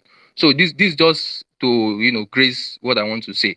But what I really want to say is that um economic activity are reality activities. They are not things that are throughout in the blue moon. Okay, so for instance, when your government is trying to tell you that, okay, yeah, we have removed subsidy, what is the impact to the lowest person in the community? That's the first thing they actually should have looked at So it's not about somebody kicking against or somebody don't want to support the government. Of course, everybody wants to support the government, but when you look at the prices of things, how it's going to affect the ripple effect to the economy is actually a negative impact. So what is government? I mean, what I expect the government to do, what I expect the government to do first is to first look at what are the daily needs, what are the daily needs of of human life, and then look at how those things can be impacted when fuel subsidy is removed. A lot of people have talked about, transportation and all of that. I think that those are the areas where government should look at. So for me, my submission is that first, the government should take people seriously, and then second, they should also take welfareism seriously. That's the first two things. Sorry, Kalu, just in 20 seconds. So we're going to do 1 minute just to round up, guys. We're going to just do 1 minute. Everyone that's here is going to speak. I appreciate everyone that has requested to speak. So everyone here is going to speak that has requested to speak. So don't request again. Just the guys that have requested now, I'm just going to add everyone, make sure everyone gets a minute to just speak. And just to round up, I do apologize. So let's just start with Office. Office, I've got you. So don't request to speak again. Office of Aburo. Go ahead, sir. Just a minute, sir. Yeah, you got the floor. Kalu, thank you. I haven't spoken before, but 1 minute is actually a good enough for me. Look, Sorry about that. we're doing the job of the opposition for the opposition here, and it's very, very sad because you cannot tell me that there's one of the major opposition party that was on record, to have opposed or to have put a better policy forward for the removal of subsidy. So I don't know all this campaign after election. It seems people are playing politics with bitterness, and country do not move forward this way. That's number one. I'm not getting you, sir. What are you saying, sir? So just not even you. I mean, people are complaining about PMX subsidy removal on PMS now, and it could have been done better. No one, not the two major opposition party, have the guts to call intellectuals, think tank, to sit down and scrutinize that policy. Everybody was crying on top of their voice that they will remove subsidy before they even step into office. So someone is doing it now. We in the ruling party, we've actually scrutinized it amongst ourselves. We've called for it not to go now. But I do not, and I challenge anybody here that can say their candidate is on record to say it will not remove subsidy. I challenge them. So let's move forward. But the issue is not removal of subsidies, sir. I think we're all agreed it should go. Everyone has said it should go. I think it's important about the time and the timing. But Kalumi and you know how opposition is supposed to do that. So one opposition will now come out and said, I'm going to remove it, but this is what I'm going to put in place to cushion it. Nobody talks about that. In fact, this is the only man that was talking about how he's going to build skills acquisition, how he's going to revive the farming industry, You know, sir, and they were mocking him. You know, I ran 3 spaces on each presidential candidate's manifesto. I know all 3 manifestos, all 3, down to detail. And they all said they're going to take off subsidy. They all said what they were going to do with it. The point I'm making again, I want you to just take this point, is that the issue is that have you even removed the subsidy? Prove to me you've removed the subsidy. Prove it to me. Have you removed it? It's removed. Where is the paper that you've removed it? Do you have any guidance? It's been signed. No, signed by who? Signed and delivered. Who signed it? But I met Buhari signed it and it's delivered. Buhari signed that subsidy is removed? Yes. When did Buhari sign that subsidy is removed? Yes. Are you sure of what you're saying, sir? I'm 110% No, sir, you're not sure. At the end of this month, hold on. At the end of this month, subsidy is done. No, and sir. Dead. What I think you are saying is that Buhari said he will not pay subsidy in the budget. It's different from saying subsidy is removed. So subsidy is something that we borrowed. It's not like we have the money. It's not. I'm telling you you that. To be clear, all Mr. Buhari said is that he will not pay subsidy again. He didn't say he has removed it. They didn't even factor subsidy beyond June. It doesn't mean it's removed. No, it's gone. It doesn't mean it's removed. Show me the people that say it's removed, sir. Look, Kalu, will you know better than this? Don't let us play with it. I'm telling you that you're going to supply me pure water and I don't have money to pay you. That means you're not coming to supply me. I'm telling you, I do not have money for you. If you want to do charity, bring it. That's the meaning. It's simple. But let's move on, because that's not even, because we cannot reverse it. So now what we're saying, people have talked a lot, right? You've talked about head cost in economics. It's called head cost. When Buhari had half, so what's it called? Head cost half. Oshibajo have head. Nobody talks about it. This will not grow economy. Me and you know this. They're fundamental policy that will grow economy, like subsidy in fertilizer, where it really matters. What's it called, farmer and corporoa, where it really matters. People are talking about rice. If you go and buy imported rice, my brother, now Nigeria rice with a chop. Now 98% of rice with the RD market Come on, in my man. own mother. There's no, the Nigerian rice cannot meet demand. Let's speak with Okay. that. Look, which is very, Let's which is speak very, with very good. Which is very, very good. You know Because the I reason why come it's very, from very Kenya, please let you me speak give next. a You different speak next. perspective You because speak next. we all read our budgets at Kenya man, almost. Kenya, to don't worry. You observe speak decorum. You next. have to Kenya, wait I till have you they here. You call speak you. next. Don't mind the Nigerian people harassing you. Speak next. Up, let's run. You have to Yeah. calm down. all right, Kinga, welcome, my brother, but calm down, please. So what we're saying in essence, right, from a nation that almost 100% of our rice was imported, we're eating, we're exporting what we can plant locally. That's a revolution. I'm coming, You sir. are I'm coming. exporting rice, bro. You're doing campaign promises on my Twitter space. No, no, no, no, no, no, no. How can you export We're still rice when you okay. can't even meet local demand? What are you No, bro. exporting? No, okay. I said we used to export, we used to import everything that we consumed before. But even if it's 10% we're growing now, we know we're a rice nation and we're the biggest in Africa. That's fact. We cannot deny that. You should not We be the cannot. smallest now. You have the largest land, arable land. You've got fresh water. You've got 24-hour sunlight. You've got urea fertilizer. Why shouldn't you be the biggest? Is it an accomplishment that you're the Please, biggest? nobody have that guts in our 60 years history. So please, let's give credit where credit The is largest due. rice mill in Nigeria was built. Olam. When was it built? Look, When was it built? Olam didn't come to Nigeria in the When did time of. Olam come? Olam is in Kaduna. When did Olam they and come? the biggest. I'm coming. What year did they come? I'm coming. Olam did not build. What year did Olam come to Let, Nigeria? let me What answer. year? Let me answer you. I gotta Olam let you go, so I gotta let the Kenyan guy speak before things were rude. Kenya No, before me. Daddy, I have you last. Don't worry, you. First of all, Holland, Daddy, hang in there. Holland Speak last. is last. known by Amsterdam, I'll and give you your Amsterdam minute. was Let me built get the Kenyan because guy. of a Kenyan, problem. please go ahead, sir. To begin with, Holland was built, and Holland was built through Amsterdam, and Amsterdam was built through a problem, and the problem was too much water flow into the actual land. So they decided to do the canoes and to do everything that was possible for there to be water that Oh, this man is its off point. people. Oh. We are not talking about Oland here. We are talking about No, Oland. no, no, no. We have to disseminate. Otherwise, I have no point of talking, and I can also cut the mic, and I have no big issue with talking here. It's not my must. I'm not paid to be here. Let's get Mohammed. Mohammed Adekunle Abolaji. Go ahead, sir. Okay, good How evening, you doing? everyone. Good evening. Thank you for the time. I'm all right. Okay, very quickly, I'll make it very short. You spoke about the people compelling NAS member to make a reduction in their Mm-hmm. budgets. I want us to be realistic and beyond the grammars, in the sense that, do you actually know what it takes for a politician to gather a certain number of people or to make consultation within their immediate You guys constituency are before saying, you're into okay, this Mohammed. this is person who you are putting forward to go for a political position?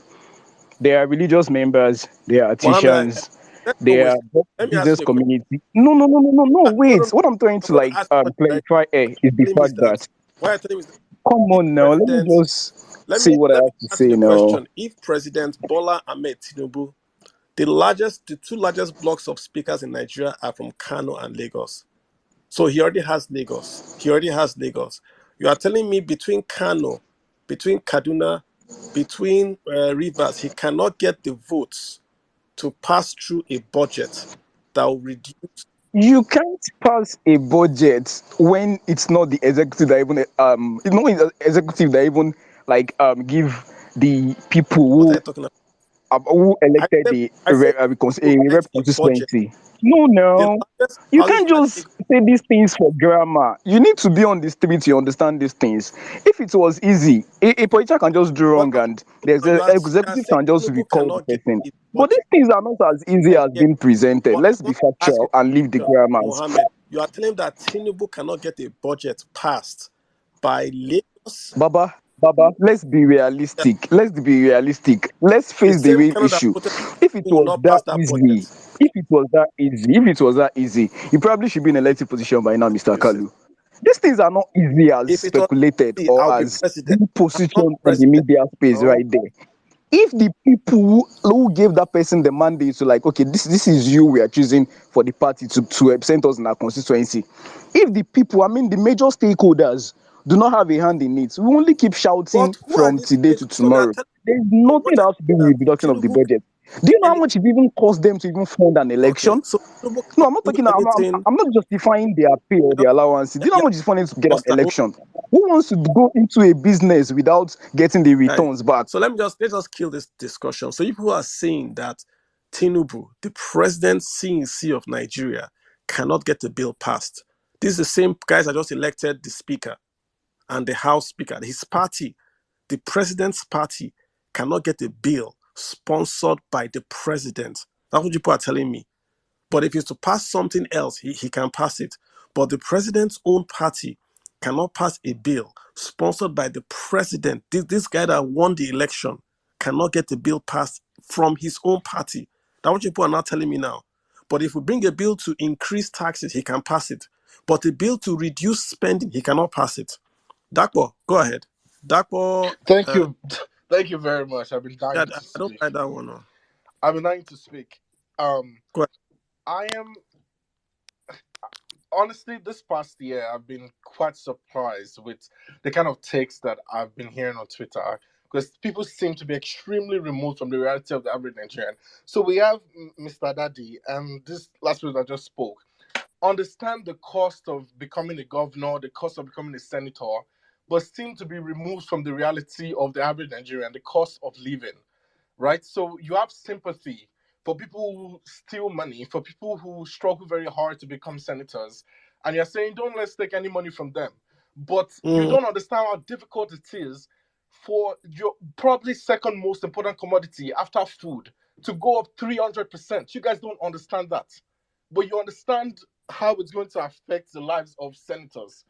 Now, and the president. or I'm the president. Now, I'll give you an anecdote. My mom used to sell shoes in Baggy. She sold shoes when when I was a kid. I think 3 years ago, she had to change it to household items. Why? People stopped buying the kind of shoes that she sold because she would buy shoes from China, from Dubai, and sell it in Baggy. But people started buying, the shoes that they would put on the floor, and that was much cheaper. What has happened between that period? And why does my mom's household item business, why is it booming better than the shoes? Because under Buhari's government, people became poorer and cannot afford those kind of shoes anymore. But household Simple. items are necessities they cannot do without, right? I'm going to say this. So we live in a country with no social safety nets. If you don't have food, no one will feed you. If you don't have a house, the government would not has no provision for you. If there's any of your necessities that you cannot meet tomorrow, there's no government program to help you. The only thing the Nigerian government gives an average Nigerian for free is that subsidy on fuel, right? So government comes in and says, "Oh, I want to change everything. I want things to work better. I want people to stop stealing money. They're stealing money from oil." The first thing he does is remove that one social safety net that Nigerians enjoy from its government, right? And then the price goes up 300%. Now, what is it called? I'm not a capitalist or an ultra capitalist by any means. I don't support the removal of subsidy. That one person that said no one opposed the removal of subsidy, Showore did. So that's first of all a lie. Moving on, we have been talking about stories and stories. If he had a better story, if he had people talking about why he wants to remove this, that maybe people would be on board, maybe people would understand. Please tell me what story someone that earns 30K wants to hear when the Yeah. price of going to work has increased. What story makes sense Dark that they what? cannot Yeah. I hear you. I mean, yes, I want to round up here, but you're completely correct, man. You're right. In the end, if you don't have the money, you will not spend. Yeah. That's Let But me just Carlo, I have to finish. Let me respond to finish him. with You one know, he thing. Let me mentioned my Daddy. name. You are going to have a full 5 minutes to respond. I know why are you rushing. You say I don't allow you to talk. I'm monetizing. Full 5 minutes, Abby. So let people talk because you've spoken, and I'll bring. I want everyone here to have a say because many people mention your name. Then you respond, Abby. Yeah. Let me finish with two things. Right. If you know anything about what is wrong with Nigeria, even the dumbest person knows that the problem with our country is that we don't have institutions or structures that work. The problem with stealing money that is used for subsidy is because we don't have a structure that can get those people when they're stealing. It's not because Mm. subsidy by itself is so bad that the first thing the government should do when they come in is remove it. But what this government seems to be obsessed with is treating symptoms and not diseases. It is obsessed with showing that it's doing something, right? So it came in, sacked the head of our EFCC, sacked the head of CBN because it shows that, oh, they're working, right? And that's the same thing Buhari did when he came in. He arrested a lot of people. They went to court. Many of them are free today. Nothing happened with all these anti corruption charades. My point is, if you are, I know that some people support this thing because they truly believe that maybe things will change. But if you're so obsessed or you're like deceived by the actions of this government as they have come in and say, oh, that doing all these things maybe to end up good, it won't. Nothing will work if structures do not change. If laws that let these things happen and continue to happen do not change, nothing will change. They can remove 50 subsidies, nothing will change, right? So Dakpo, Dakpo, yeah. I hear you. I'm going to rotate the floor now, right? So in the end, right, the plan is good. We have to look at plans from their outcomes, and both truth statements can be true. It is a good plan to take away subsidy, even if it's a social welfare or not. It's a waste. Even if Nigeria could afford it, it's a waste. There are other ways to subsidize the country or the poor than a PMS subsidy. That's the truth. That the fact that taking it away the way they've done it's bad and it's going to cause more harm is also a truth. So somewhere in the middle, we can have the average truth and move with it. But this subsidy regime for Nigeria through PMS is a waste of money. It's best we maximize the gains from PMS and look for a way to subsidize the poor, just like how it's done in America, right? And Europe. You get a welfare package and it has nothing to do with PMS. Let PMS pay taxes, let the government subsidize the poor. I think that's the way we should do it. That's what I think. Foundational Java developer, you've got the floor. Hi everyone, good evening. So yeah, quick one. I think everybody has basically spoke on all of the facts surrounding the subsidy removal and implications moving forward. But just a couple of things I'd like to highlight and still related to what the previous guy spoke about. So previously, our daily consumption of PMS nationwide was around 60 million barrels, yeah. And just since this subsidy removal, that has almost halved. It has reduced by half around that. So our major issue, as much as paying subsidy was the problem, the major problem with Nigeria is we don't know how to solve problems. Because the major issue was that we were shipping most of these products, because I'm in the oil and gas industry as well. Most of these products were leaving Nigeria to the neighboring True. countries. So instead of strengthening our institutions like the customs, in fact, how does the customs DG still have his job? Is it not interesting? Because that was the major problem. Okay, I would have even thought that, okay, before you completely remove the subsidy, you want to fix the actual problem, which is the fact that we are subsidizing fuel for our neighbors. Yeah. So I would have expected that would strengthen the customs, but it is still the exact same way. So funny enough, that shows me the intent and the capacity of the current government because we still don't know how to solve problems. It's just like the same old thing. Yeah, act like you're solving the problem either because you don't have the capacity, you're incompetent, or because your intent is malicious and you simply don't want to solve the actual problem. So that is my issue with Nigeria. So from just the way they're trying to fix issues, they're not solving the root causes. Just let's act as if we want to fix it. Okay. And you can't fix a problem by throwing more money at it. I don't support subsidy, but the money that is now not going to go into subsidy, where is this money going to go into? Has more money actually helped Nigeria over the years? We've been here, we've seen how getting more money has never helped us. Where would these monies go? No plan, nothing. Just we've removed subsidy, let's save costs. We want to. What are you doing with the cash infrastructure? Of course, Yeah, we know this. yeah. We know the English they speak. We're going to run up against this every time, right? We're going to run up against this. And, I tried to give a summation and I posted on Twitter the oil prices from 1960 to 2003. Look it up, right? From 1960 till 1972, oil was below $5 a barrel. Below $5 a barrel. Which meant that even if Nigeria was subsidizing crude oil, nobody noticed. It didn't even show up on the budget. $5 a barrel. It's nothing. But as oil prices have moved up, the subsidy can't stand. Somehow this subsidy has stayed far longer. And people saying it's a social welfare scheme, they're not wrong. They're not wrong. It's the only thing that poor people enjoy in Nigeria, cheap petrol. But the problem is that the poor people in Nigeria don't use petrol. They use kerosene. It's the rich people that have cars that use petrol. So even the subsidy is going to the wrong places. Even if you say the poor use cars, where are the cars in Nigeria? In Lagos, in Port Harcourt, in Abuja. How many cars are in Ebonyi or Yobe State where the poor people are? So the whole scheme is wrong. So we have to pull back. And again, maybe that's where the government is getting their power from, that because they know it's a wrong scheme. There is no paperwork you can bring that can defend subsidy. There is none. There is no academic paper, no economic, no macroeconomic, nothing you can bring today that can defend subsidy. But then again, you cannot simply remove cancer by taking all the drugs for the chemotherapy in one day. You will die. So you can't take all your murder tablets in one day to kill another that will kill you. That's where I think the government has gotten it wrong. So I get it, folks. This thing has to go. It can't stay. Its staying is worse than it going. I know it sounds funny, but its staying is worse than it going.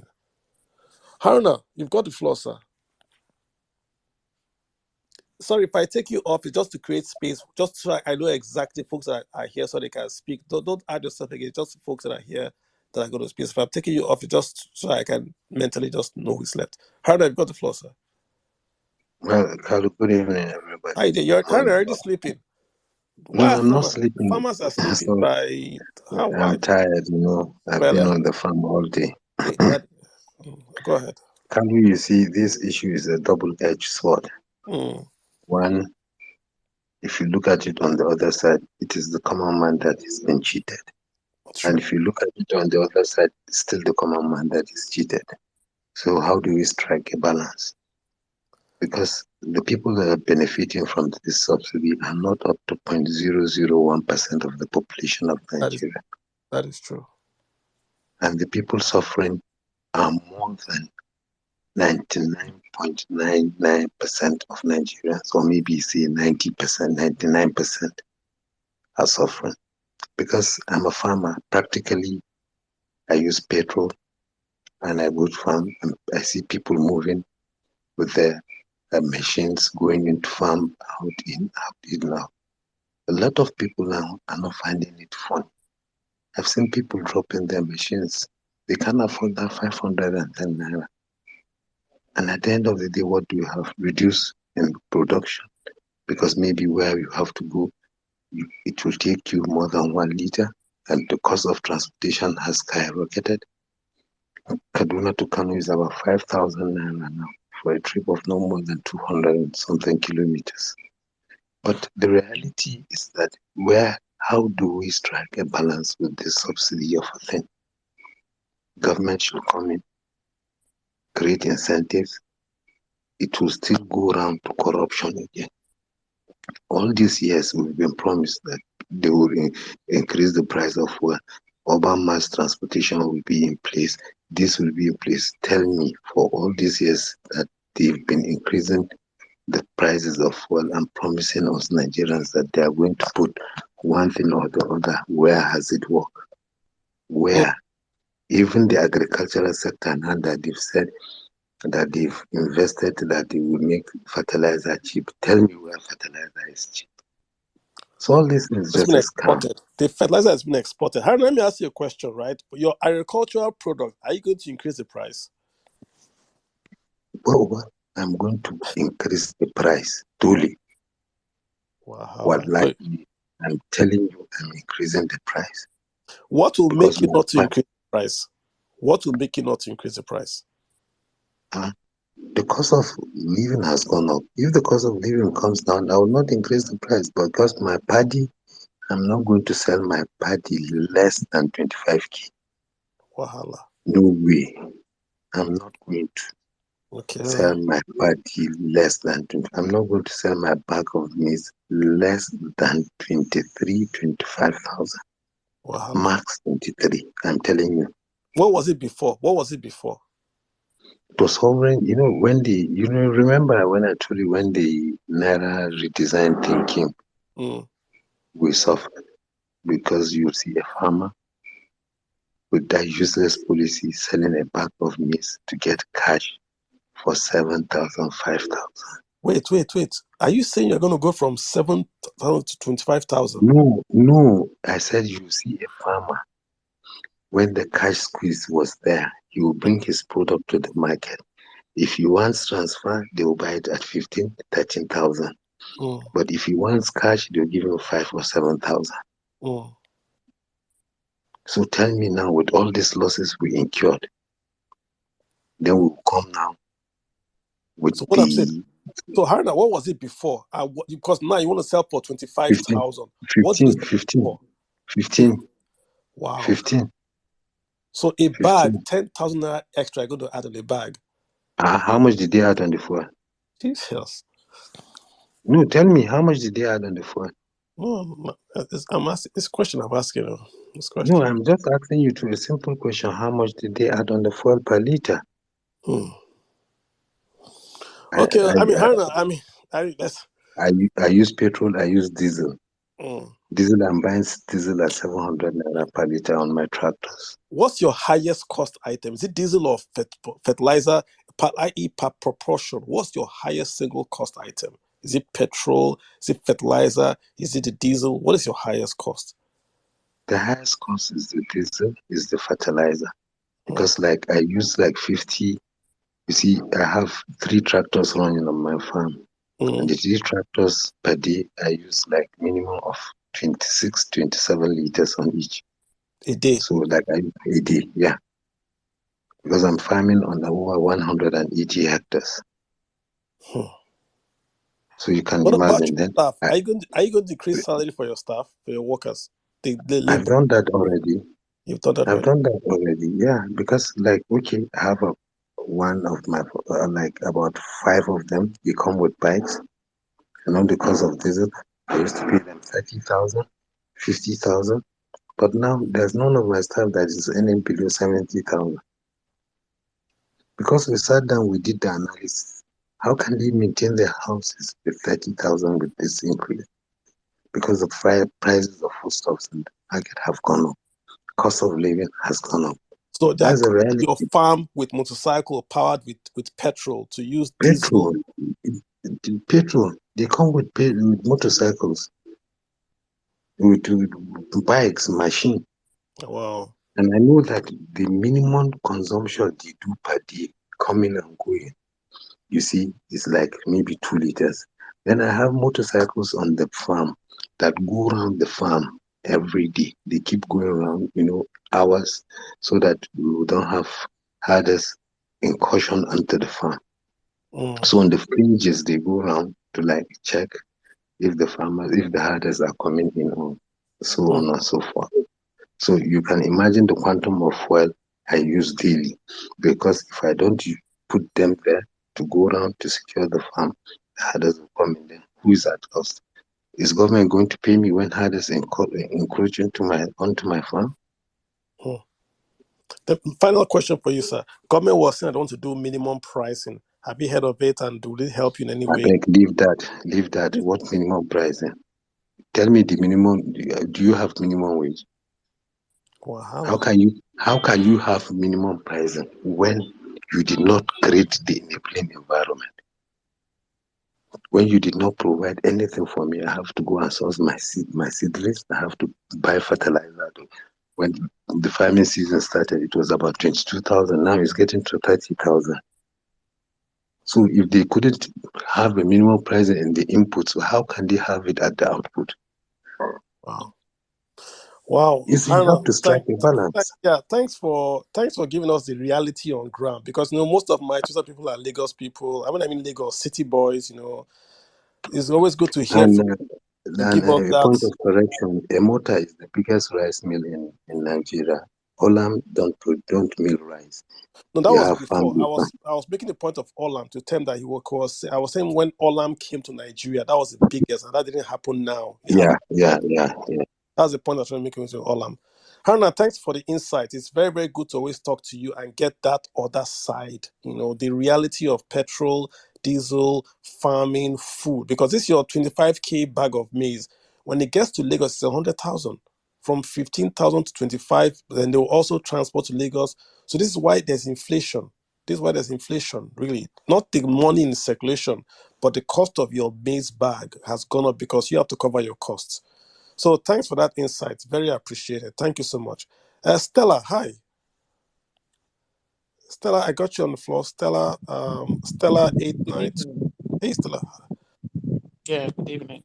Stella, hi. Please go ahead. Yeah, my own, say concerning everything I've been listening so far. I think we all have different reality here. There are some people they are like more or less city people. Like we have some people in the village and all that. So I'm gonna give you a very uh simple example. My mother is a trader. She sells pig meat, and after the increment due to the subsidy removal, I called her to know how everything is going with her. And she told me for the fourth time I am going to the market, I am having shortage. Like she finished selling, instead of making gain, she cannot even get the amount she used in buying that meat. And I Mhm. asked her why. She told me, she said, the village market I go to with 2,000 naira go and come to and fro. As at today, I spend about 5,000, 6,000 for transport. So by the time I remove the transport I pay out of the e-com I'm supposed to make, I end up having shortage that even I don't have profit, even the money I use in buying, it's deep into it. So that is just a very simple example of how this increment due to subsidy removal is affecting the lives of so many people. So I'm going to say I'm not against subsidy removal, but my point remains that what are the measures put in place? Because, like somebody said, last, the people that are going to be affected are not the people in government. It still remain the average Nigeria in the streets right here. It's not even the people you are talking about driving cars and all that. No, because this directly affects our day-to-day activities. Yeah, I'm supposed to go to with 1,000 naira. I end up spending 2,000 naira or 3,000 naira for transport. Now, if I'm going to sell tomatoes in the market and I spend 5,000 to go to the bush market and buy these tomatoes and bring it, I'm going to put the price on top. So by the end of the day, tomatoes that we used to buy maybe a rubber, a basket, for example, I will use the word 6,000, 7,000 because that was what I bought for as at last month, thereabouts, early last month. As at last week when I went, because that's what I buy, I try to buy the full basket. What I'm hearing is 20 something thousand. And the next thing I hear is the price, the fuel we use in bringing this tomatoes from the north is times three. The amount that's the price of the fuel directly affecting the price of goods. So if the governments are really empathetic and serious about implementing a change, what I believe is that first of all, no, first of all, this subsidy removal by the grace of God, I mean the oil and the oil and gas sector. I know a lot of things that are happening. Sometimes I don't even want to talk because if you ask me, I will tell you now who know who. Now they talk about subsidy removal. Now who know that they pay themselves. Now who know because we all know what is happening in the water out there when they take our crude out, millions of crude. You see vessels of more than 100,000 gross tonnage taking out crude every day. This is a country that produces oil. It's an oil producing country. It's not like Canada where they don't produce. They buy this crude that we produce. Tola, We have crude. I got What you. so it saddens my heart to see that we are getting to this stage where we are buying. For example, if you want to remove subsidy, my suggestion, you should have a 5-year plan. We can have a 5-year plan. Is it not Dangote refinery they started? If the country is really serious, they can start a small modular refinery. Start working on them on how we can start refining our crude ourselves. Then little by little, you can take out 20%, 30%, 50%, or anyhow if they are really serious by bringing people who are in this field. Take out 50%, the effect will not be as much as this. Why there is the plan that is ongoing about maybe we having a modular refinery and refining our crude ourselves to make life easy for our people. But that is not the case. All right, Everything Tola, right now, it's on the head of the average Nigerian. That's just it, and that's why I do not support the way they went about it, not about the removal. Thank you. you're welcome. I think that's a general consensus. Everyone is okay with the removal, but just the way it was done, I think people are just unhappy about that. Marcel, you've got the floor.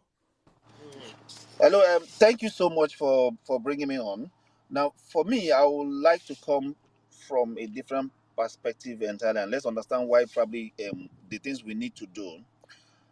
I work with the UK Statistics Authority, and during this the war in Russia and Ukraine and all that, there is this cost of living crisis in the UK where the cost of goods and services were affected by the cost of fuel, and a lot of things went up.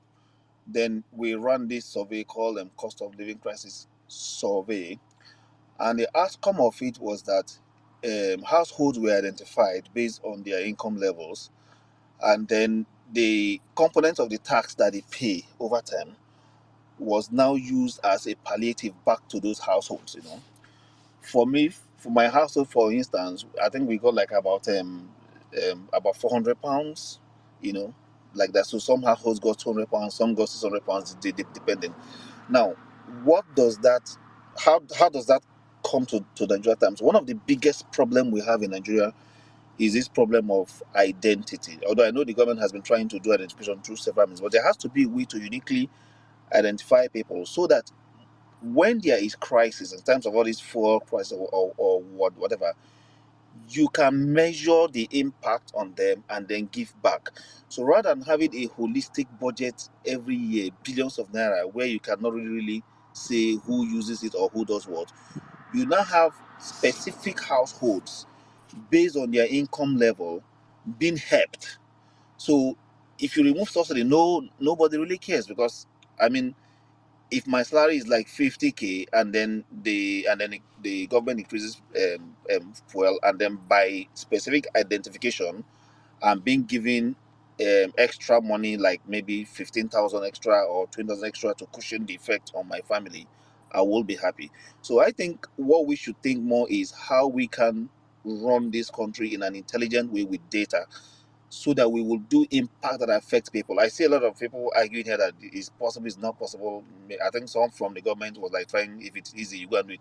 These things are pretty much easy. It's just the will of the people in power to implement these things. Economy is economy, and anywhere. I know the African economy, the Nigerian economy is big, but not fully optimized. Not quite a lot of people are paying tax. That's very, very clear. Or even the tax money that are being collected goes into private individuals' pocket. So there has to be a way to optimize the resources that we have and then channel it back, you know, to the people. And this can only happen if we have a very honest, sincere, and transparent government or leadership that is willing and has the intention to do good. It's possible, and this can happen within 1 year. It's just for us to get ourselves. And let me tell you one thing. Nigerians are very good at anything they set their eyes on. It's just for the government to get people together, and this is possible. That's just what I think I should share with the team. So subsidy or no subsidy is not the issue. The issue is how these monies are being managed and how the money goes back to people. Me and my friend was just discussing now, where we said we're in a place that is very, very black, dark, and I was telling him that even if they give me 1 million naira in Nigeria to stay here for 1 hour, I won't stay. And I was asking him why are we staying here, and he simply told me that look, what is anybody coming to rob you for? The government is giving them social some kind of unemployment benefit. So even if you're not working, you get something. So the risk factor of you going to rob, knowing that you'll be caught, will be reduced. But Nigeria looks like more like a do or die thing. People are hungry, no support system, so it's either you kill or be killed. So there has to be a way to lower this tension, and government has to do something. And it starts by uniquely identifying your people and trying to send something directly to them. All these billions of naira that we're hearing, imagine a billion naira divided by maybe 1 million, or even 50,000. A billion naira by 50,000, and then you hear billions of naira go into places that you at times you begin to ask yourself, are these people really, really interested in helping Nigerians? Billions into different places. So I think we have to come back, Okay, step back yeah, a little Marcel. bit, and really, really see how we optimize our resources for our own benefit. I think that's just my own point. And thanks so much for giving me the Yeah, opportunity to speak. Thank you.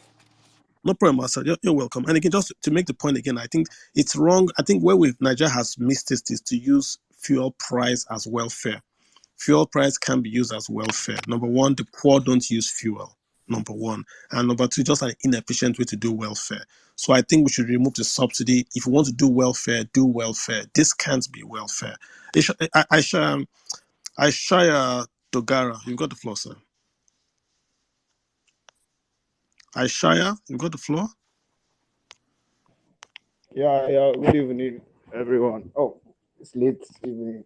Sorry, Guys, I was let's trying keep it to. let's keep it to 1 minute if you don't mind. Okay. I was trying to comment on what the initial guy that said governments, senators should, their budget should not be cut. I was like, I wanted to talk initially. I thought you'd give me the money, but to me, politics is not business. I mean, this is an educated person talking here. How will you tell us that they should not cut their budget? They are coming out to serve. They are telling us they want to serve us. And at the end of the day, they go there and their budget is beyond imagination. In fact, they even inflate. So that was what I was just trying to buttress though. So And somebody Aishaya, should take it back. what is telling me is that their plan may be to increase the budget. So they are saying that they can't cut it. It's Yeah, unbelievable. they are saying they can't cut it for reasons known to them. Maybe because they invested so much in the politics, they have to. You to me, politics is not business. If you can't serve, don't even go there. Don't even try Well, it and go there. That is just. Hello, I can hear you. I said well said. All right, thank you. You can give the mic to somebody else. All right. I got Ambassador 013. Yeah, thank you. Good evening. Thank you for the space. Number one for me, I was like, you know, I was thinking that the first subsidy good, but too hasty for me, too hasty. I would have wished that the government would look at like you have said, we should not talk about the corruption. We don't know the liter. The thing is going outside the country. The refinery that is good, the crude that is stolen, and all those things. We should not look at it. I would have think the government should be looking at that one, looking at how to remove the subsidy. Now you have removed the subsidy. Things have gone up. The money you have removed from the subsidy, the labor is calling for their own now. By the time you increase the salary of the labor, then we have another increment on the goods that have already skyrocketed in the market. So for me, it look odd to me that we are taking out this money from removal of subsidy and we are plunging it into another disaster. That someone will come and say, it's not me that remove it, oh, it is Buhari. And the student loan that I signed, it's not me that do it, oh, it is Buhari. And I think we just need to question some of these things. When the other people were saying trillions of naira or dollar, I don't know, was stolen, and some people are saying it's not true. Okay, how much was a civil servant, the accountant general of the federation, stole? 100 plus billion. 100 plus billion. That is one man, no, in a civil service. Now look at the services all over the federation. Look at what the politicians are taking. In 1 year, someone was caught for stealing billions of naira, not millions, oh. And somebody is saying the money cannot be up to that people are exaggerating. Do you know what my Amosu in Ogun State said he did rice? Because when we are talking about this local production too, they said they have lake rice, Lagos and is it Lafia or Nasarawa or so. They have lake rice. Since they have been shouting lake rice, we never see lake rice for market. Amosu in Ogun State, he did one pyramid. He said he is now.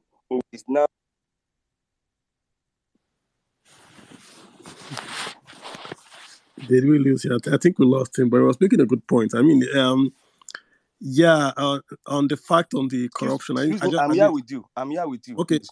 Yeah, but Yeah. please round up, please, sir. Yeah. So Amosu did the rice. When he did the rice, up to today, and we knew in Ogun State then that this man was lying. The president came, he commissioned. Till today, we didn't see the rice in Abeokuta. We didn't see the rice in Ogun State. So when we look at all these things, we are not looking at the externality and the comparative advantages that oil, that fuel, that crude ought to give us. Okay, you remove an CBN governor. What about the NNPC man, Kiari, who is supervising that? And excuse me, don't forget that the quota in a year, in a day, for Nigeria for crude is 2.4. And Nigeria for years have never met up 1.5. So what they do is that sell the 1.5 and the remaining 900 or 1 million, million per day is being stolen by some people. And before Buhari finish, that one we did not even. They are just telling us that they cannot even sell crude. That the crude is being stolen. And today the CBN is gone, but the NNPC man who was there, sharing how those crude were being stolen out of the country, is still here with us. And so when we look at all these things, you just get discouraged because, like I said, okay, somebody was doing analysis again. Please let me just quickly round up with this. Last year, the same Kiari was standing and saying, okay, where fuel then was 160 naira or 100, I think 100 or 190 when we are buying fuel. He said we are subsidized. The country is doing subsidy for each liter for about 200 plus. Now, when they remove the subsidy, you are now selling fuel for us 500 naira. How does 160 whatsoever plus 200 and thing that they are adding to each barrel to each liters of fuel, how does it result to 500 naira or above 500 naira that they now remove the subsidy? And so we are not asking questions. For me, it just another way. They have looked at the coffer. There is no money to steal. So remove the subsidy. When you remove the subsidy, there will be money to steal. That is just for me as far as I'm concerned. And that is what we have seen, even in this education, whatever they said they are doing, that you are saying you are giving it to the poor of the poor. Me that I'm poor of the poor, how many people do I know in civil service? I have to pull a call through to a friend who is a civil servant. Can you sign for my child? All right, He sir. said, Let's, no. sir, He said, sir. no. You see that, and people will come up now and All gaslighting right, us sir. and saying all manner of things. It's not fair, and we are not running people. We are not running that country properly, and that is. All right, sir. So thanks so much. I think your point is well taken, right? And I think let's just be clear. We can do both at the same time. We can do the subsidy investigation and we can also remove the subsidy. And I don't think we should stop and then go and investigate who stole money. We can investigate who stole money, but we can roll out this subsidy removal in a better way. That's just my take. Let's not say, you guys always quote Peter Obi. Peter Obi said you cannot shut down your store. I'll be chasing a thief. I think that makes perfect sense. Ume, you've got the floor. Ume, Clinton. Until my data finish, I become okay. Data, okay, Daddy, Daddy, go All ahead. right, all right. I'm here. I hear you, Okay, Ume. Daddy, did you want to? No, okay. hold up. Daddy, go ahead. Let me give you. Go See, ahead, sir. you should understand that a lot of people have been throwing jabs at me, and it is unfair for me to be taking bullets. I will just die soon. So let me just talk now. See, it's either when the government subsidize people to the point whereby you pay 30K a year to to read probably 4 or 5 6 years course in the university. At the end of the day, you end up churning out terrible students, and it's either people have if it's that people have issues with understanding people's points of view, or they're just honestly ignorant. Now, this is my point. I never said. Now I'm going to. I think I remember virtually all the points, point blank. I never said the National Assembly should not cut their costs. I never said so. I only just said that the president does not have the power. Then Kalu suggested some things which I felt it is only he's only saying that, but it is not practical. If you are looking at it from the place of the grassroots, it is not practical. It might be logical to him, but it is not. The president does not have the power, and that's what I said. I never said the National Assembly should not cut costs. Please. And I am very educated. I read statistics in the University of Ibadan. For you that are Ishaya contesting my education, I read statistics at the University of Ibadan. I finished with a very good grade. So if you want to come at me, you have to come clean. I never said they should not. I said the president does not have the power to do it. That is number one. Two, the purpose of economics in every economy is to solve problems. Some decisions makes economic sense and do not make political sense. These are facts. And we have to look for, as Nigerians, we have to look for how to separate emotions from facts. Do you want to be emotional about these things, or you want to be factual about these things? If somebody shoots you today and you want to go for surgery, you will feel pain one way or the other before removing the bullets. It's a statement of facts. What I said is very simple. I'm not trying to look at it from the angle of what is the point you subsidizing people, and people that you are subsidizing that belongs to the poor, they are not even enjoying the subsidy as much as the rich and the people in the neighboring country. I understand that if there are policies, for every policies that has been formulated, it takes time before we get results. This is not magic. And this is not the time where God said, my word is my bond. Today should be morning, yesterday. It is not so. Policies are over time, you can review policies. And it is a normal practice, which I know that Kalu will agree with me, except he wants to be a populist tonight. He should agree with me. Politics takes time to yield results. You cannot start getting instant results immediately. Now, this is my position. And I feel this is the position of the government too. Asiwaju said something in one of his interviews. He said, if you tell me, they asked him that how do you want to create wealth and how do you want to help people in terms of subsidy and everything. He said, if you have a company when you brought in 500 staff, why can't I give you tax incentive to cover the cost of the salaries of these 500 people? He said this thing, but people are not interested in listening to this. They don't want to listen to his mistakes. Go back and watch his interviews. He said it. He said, I can give you tax rebates, so you can be able to cover the cost of your staff. It is a palliative. It's a palliative measure, but a lot of people feel the only palliative is to supply indomie, egg, rice, cheap rice, and everything. That is not just how palliative work. You can bring. That is why I said when it comes to issue of this subsidy, we have to attack it from the local government down to the state government. It is the function of the state government now because they will have more money to share. Let them roll in mass transit buses. There's no point for Mr. Kalu that has 5 cars in his house. He takes out his own car, his own SUV, maybe 30 liters. His wife takes his own her own SUV, maybe another 30 liters. His houseboy will take another small car. His children will take another car. Everybody is on the road. Government is subsidizing Mr. Kalu and family. But you claim that you are in Zamfara, you are a peasant farmer. You want to buy petrol for 176 or 198. But Mr. Kalu he has fueled his 5 cars with about maybe 200 liters. And government are subsidizing with 200 liters. But you are in Zamfara. Government only subsidizes you for 2 liters. Who is gaining? These are the things we should ask. Now, as regards that is that of petroleum subsidy. And as regards to the exchange rate, if you don't have a single exchange rate, investors will not come in. Because an investor wants to know that if he invests in your country, if he wants to repatriate his profits, can he get FX? And at the time when he needs it? These are salient questions.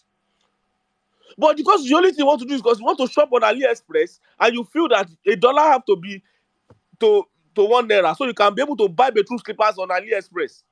That is not how economics. It does not care about how you feel. Are we going to do the right thing? Yes. They did it in Singapore. Every day you talk about Singapore and China. They went through this period. If you don't want to go through this period, you have no business living in the country. People talk about free education. The truth is this. Okay, ASU will continue all to right, Daddy. strike. Daddy, I hear you. I want to. You I can want. keep on going, but you can't keep on now. But other people are waiting. But I Let think me it's finish. because I'm done with the exchange rates. I want to go for the no, I school can't because subsidy. I That have is the last. Okay, give me 1 minute. 1 minute.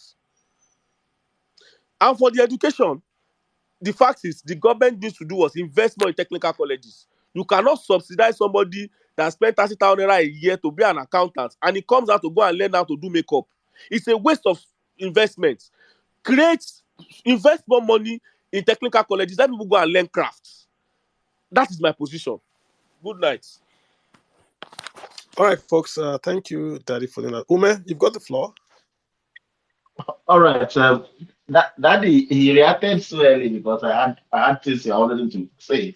It's good he's an economist, and I was waiting for him to tell us how the NMPC arrived at the 537 they pegged the petroleum price. What was the amount being paid for subsidy before, and then as the one were buying for 197, what was the amount? And now they removed the subsidy. This is the amount they removed. Mele Kyari was on Arise TV. He could not answer that question. And I am happy that he's an economist. Also, what we are witnessing Sorry, is I'm we not an have a country. economist. I said I read statistics. I'm not an economist. Oh, Yeah. sorry, it even makes it worse because as a statistician, you should be comfortable with figures. And this is a country in perpetual enmity with data. We have an NNPC that imported adulterated fuel into this country about a year ago. Till date, we don't have the data of people that did this. Now we're talking about subsidy. Ashiwaju Bola Ahmed Tinubu, the president of the country currently, have just told us he is out for politics and not governance. Because removing Emefiele was a good one. Emefiele should have been gone like 10 years ago. But what is Mele Kyari still doing when Bauer has to be asked? Before he came in and after his announcement, Mele Kyari should have been before him telling him how much you have paid for subsidy. I have said it over and over again that the volume of 67 million per day that we consume does not exist, just like our number of registered voters in Nigeria does not exist. The 67 million liters per day is nonsense. So if the president wanted to remove subsidy, the first thing they should have done is to sanitize the subsidy regime first. I believe the subsidy should have gone on for at least the next 2 months or three into his administration. It will eventually go. But when you sanitize this regime, you will be shocked that we have been subsidizing some people's pockets and their way of life, and not the country's consumption. That said, you cannot relate what has been happening to the reality on ground. You are a statistician. When you have converted the money you are earning into paying of transport fare, what have you achieved? Exactly zero. I have a friend that stays in Lagos. I have to send her transport fare to continue going for work. Then how have you helped this person? Mr. Carlo, I want to also, you maybe in your own response, you come into it and say that, and maybe explain further how poor man don't use fuel. Our economy, by my simple understanding, is a mono economy. Once fuel has 1 naira, every living thing, I'm not living in Nigeria, has 1 naira. And I don't know how you say it does not affect the common man. The Did you just analogy, hear? Mr. Carlo, Didn't you just hear the farmer the, saying that his workers do motorcycle? That's what I'm saying. I'm not saying you have to understand his use of English. I'm saying the volume that you Ume, use fuel is not the same as a guy that is poor uses fuel. You have okay, a 4 liter okay, Range Rover. okay. His guy is using That is motorcycle. that okay, that is valid. Now, he made analysis with Carlo. You driving a car, your wife driving a car, and your children driving their own car. The same thing that Joy Bukwe posited, that you don't put road for motor on the road for reckless movements. What an insult! This is the government that said that they have come to You know, renew the hope. And I want to now round up on this premise. We, as the government, somebody said that if Tinubu asked the National Assembly to cut the project, they will impeach it the next day. The same president that Ali Dume told us was going from house to house to meet senators to vote for his preferred candidates cannot go house to house to tell them to do this. Come that on, one is too we, much work. we can be That one is too we can much work. we can we can be born at night, but not last night. Apologies to Bambula Bruce. What we are saying in this country is very simple.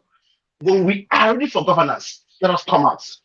Right now, the subsidy regime should be probed in total fast if we remove subsidy. Uh, And it's not, but none Ume, of that is we have to move on. I hear you. Let's probe it, but it can't continue. it cannot That's the thing. continue. It cannot continue. It can't continue. It's fraud. If you know it's fraud, why are you continuing it? It's fraud. Let it go. Then let us now take But, it slowly. but Let's when you slowly. probe it, the fund will be removed. Yes, but even if you remove it, let's assume there's no corruption. Let's assume it's 100% clean today. We can't afford it. That's what I'm saying. Today, that's why I'm getting that the oil price from 1960 to 1972 was below $5. That's why we could subsidize, and that subsidy now But extended. the security vote of our president has been increasing over the Yeah, years. Ume, we We can make all cannot, this point. and, Ume, we can make and these yet, points over and over. We can't afford it. The oil price is now nearly $100 a barrel, right? So and, if and you that do is the, and that is less than $1. That is less than $1 per liter. I said $100 a barrel. Yes, and in a barrel you have 159 liters Okay, in one so barrel. what is 1 naira? What is 1 naira now in Nigeria? $1 in Nigeria. What's That's what I'm $1? saying. It is 700. What? How much you it's, feel on yes. concrete? Are you saying you can choose? You can have cheap fuel or better schools. It's a choice. I am It's a choice. I am saying that we can remove subsidy, but Nigerians don't have to go down the way it's going down right now because we want to remove subsidy. I am saying that if we're removing subsidy, the president, the executive, they have not made one single statement on how they want to cut governance. But the president is telling us I let us agree not to with save the you. poor. I agree We are with you on that point. suffocating. We are suffocating. You should let the poor breathe. We're not breathing, Mr. President. And Daddy Joe, Please tell the president we're not breathing. We are suffocating because You have to count. currently my Ume, tank that is 15,000. I can fill it out 35,000 naira. Come okay. on, how am I breathing? All right, How am I Ume. I want breathing? you to count. Okay. Let's get Mr. Wusa IT. You got the floor, sir. Thank you Ume very just much, and Carl. we're all angry, but I want us to focus on, yes, everybody's angry, but yeah, let's just take it easy. Wusa, you got the floor. Thank you very much, Carlo, Ume, and every other person here. What I would really love to just chip in briefly is our issue is not really about subsidy going or not. Of course, we agree that subsidy must go because it's not sustainable. But there are other fundamental questions that we've not really asked or we've not really gotten answer for. Subsidy has been removed on diesel and kerosene for over how many years now? The money from it, where is it going? What has been done with it? And while I understand the perspective that some of people that are affiliated to this guy in power now is coming from, we must not lose sight of the fact that the statement he made on the 29th is simply a reckless statement. It is a reckless statement simply because, number one, there is a budget for subsidy for this month. And by law, the money will definitely be paid or is being paid. So by implication, that statement is reckless and then, Even lack. if there's no budget, sir, even if there was no budget, I am saying they could still have told NNPC to continue. That's an excuse. That's an excuse. Yes, The thank NNPC we're not paying subsidy from the budget. Yes, this you. because the PIA we now start to pay NNPC, but we can still give NNPC a note and they will accept it. That's an excuse to say there's no budget. Therefore, no. Thank you for that, for chipping in that. So, people subscribing and embracing some of this, reckless approach to a problem and thinking, will get a result for it. Sometimes beat my imagination and I find it hard to comprehend. Yes, Nigeria as a state, we have the poor and then the middle class, and of course, those at the top. This policy affects the poor more than those at the upper class of the ladder. So I would have thought that a sensible government that has the interest of the people at heart would have first come up with concurrent measures to counter the effect of what you call a subsidy remover, which, of course, like I said before, is not sustainable. But then you don't just wake up and say subsidy gone, and then you expect people to start clapping for you. From what I'm getting now, there's going to be VAT on both fuel and diesel sometime very soon. We're going to be paying 7.5% VAT. The implication is that you're going to be paying about 700 plus to get a liter of fuel very soon. And the wages of people is not increasing, the purchasing power is dropping. The implication is that you are pushing more people into poverty. How do you run a country like that? So to me, I believe it could have been done in a better way. It must go, it should go, but there are better approach that would have been taken to make sure the effect is not felt much by people in the lower ladder of the society because I they are the ones that completely are agree. suffering, because they are the ones suffering for it now. I'll Yeah. give you an instance. I'm a So we Lagosian have by to go. origin. If you don't Briefly, mind, I want to. Yeah, I briefly. think if you don't mind, yeah, I think I agree with your point 100%. I think that's the sentiment of the nation. Subsidy has to go, but you can't wake up day one and say subsidy has gone and costs go up 200% and you say it is okay. And we're saying this today, and people have to take dressing. You can still, there is no policy yet. To keep in mind, there's no policy on this subsidy going. There's Thank no policy you. on the rollout. There's no policy on the palliatives. Last time I heard, they told the VP to go out and design with a committee the palliative. So we don't even have that yet. But they're crediting Yes. the revenues in here. So I would have expected that as you are saying subsidy has gone, you are also saying these are the palliatives. That's what I Yeah. expected. But that's what, which is what we're asking for. All right, sir. Let me get Bamidele in here. So we've got Bamidele, then we've got Legacy. The Legacy is going to be the last person. Then we'll close. Bamidele, go ahead. All right, Mr. Kalu, thank you very much for organizing this. And so far, I've learned a lot from it. But I would just like to have my own uh, uh, What up? Bamidele, your, Let your me. audio is not too clear. Not sure if you're in a hands free or so, but it's not too clear. Is it now? Much better. Okay, thank you. Well, concerning subsidy, I believe that uh, Buhari administration right from 2014 when they were campaigning for election said that the subsidy, as they knew it at that time, was a scam. Yeah, they believe it was a scam. They won the election and they were sworn in 2015. And to my own greatest surprise, for from 2015 till 2023, Buhari's administration did not figure out how they could, you know, fizzle out subsidy. They couldn't figure it out until when they wanted to leave, and they made sure that okay, they stopped making provision for it. Something that they already knew even before they came to office that it's a fraud.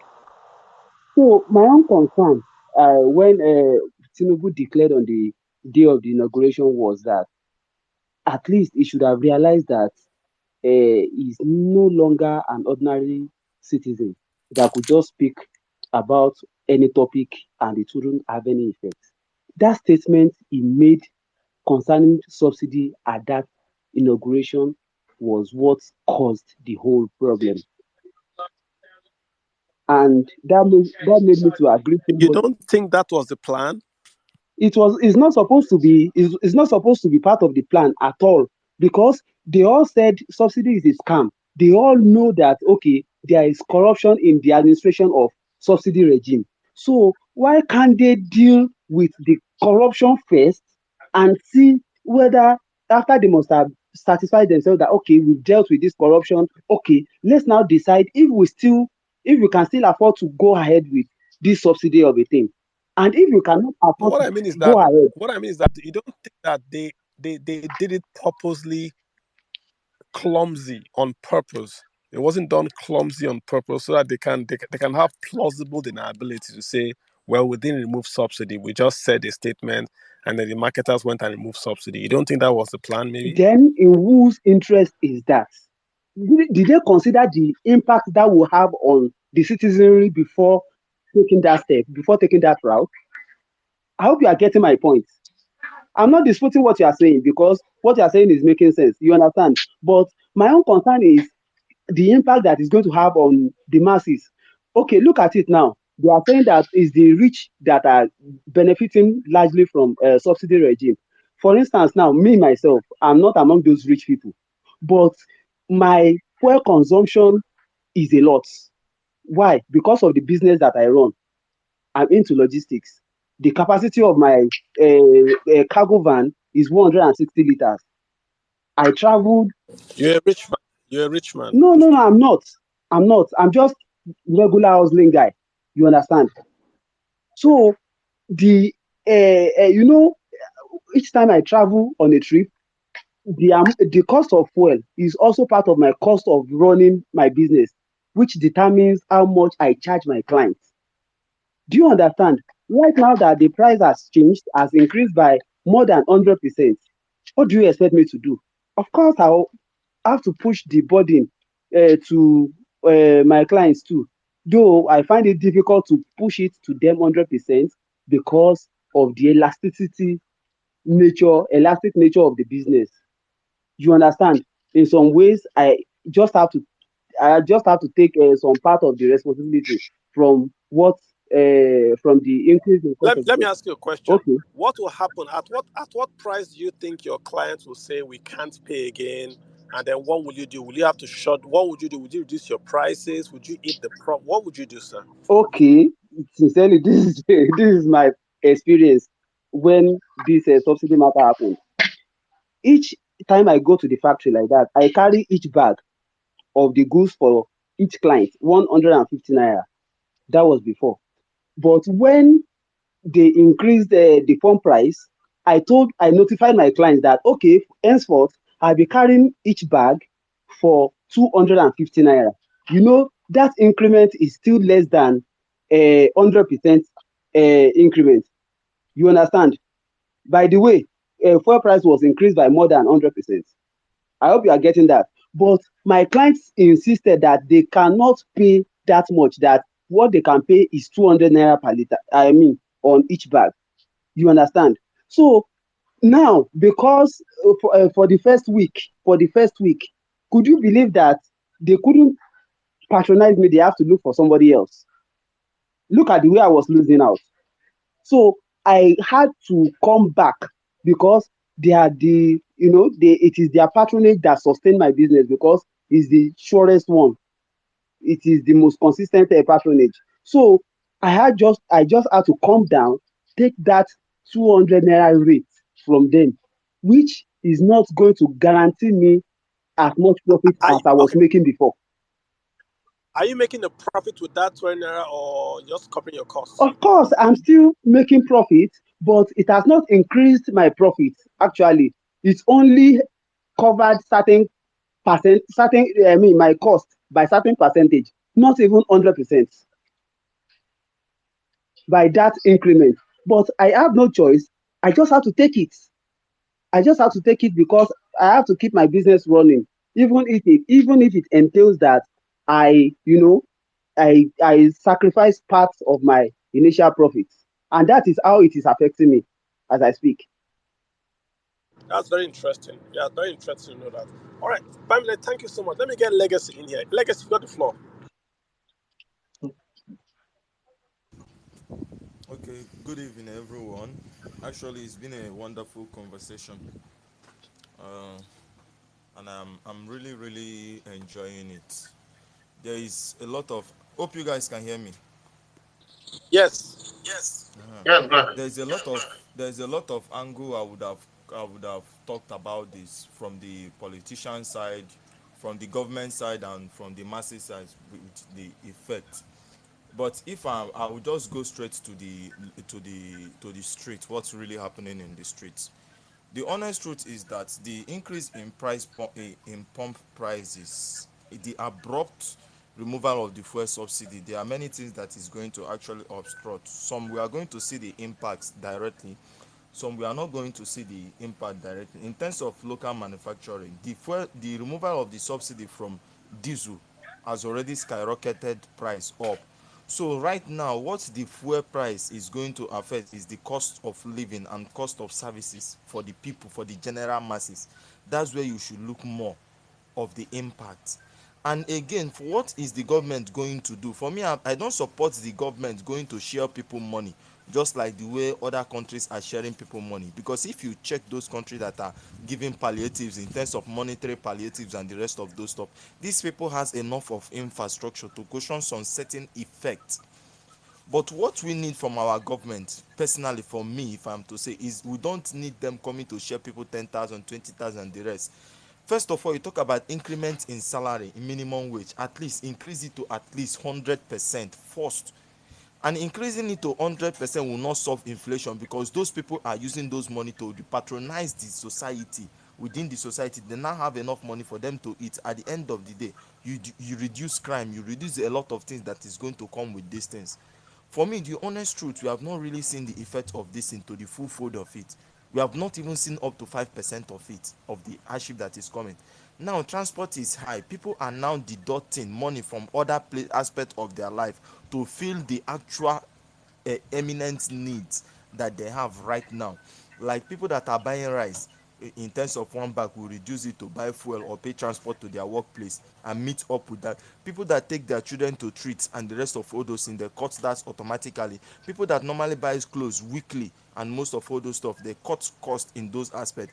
And whenever people are cutting this cost, you see that the economy is slowing down in that aspect, because those people in that aspect need to look for other things that are much more viable, which means there is, for me personally, which means there is going to be an order of priorities in the society right now, and this is not something that can sustain for long. So if the government is to say, okay, let's just begin to give people palliative, I don't see it as an alternative measure to solve the problem. Rather, now you have to invest in education, invest in schools, invest in hospitals, things that the people need to spend money on later.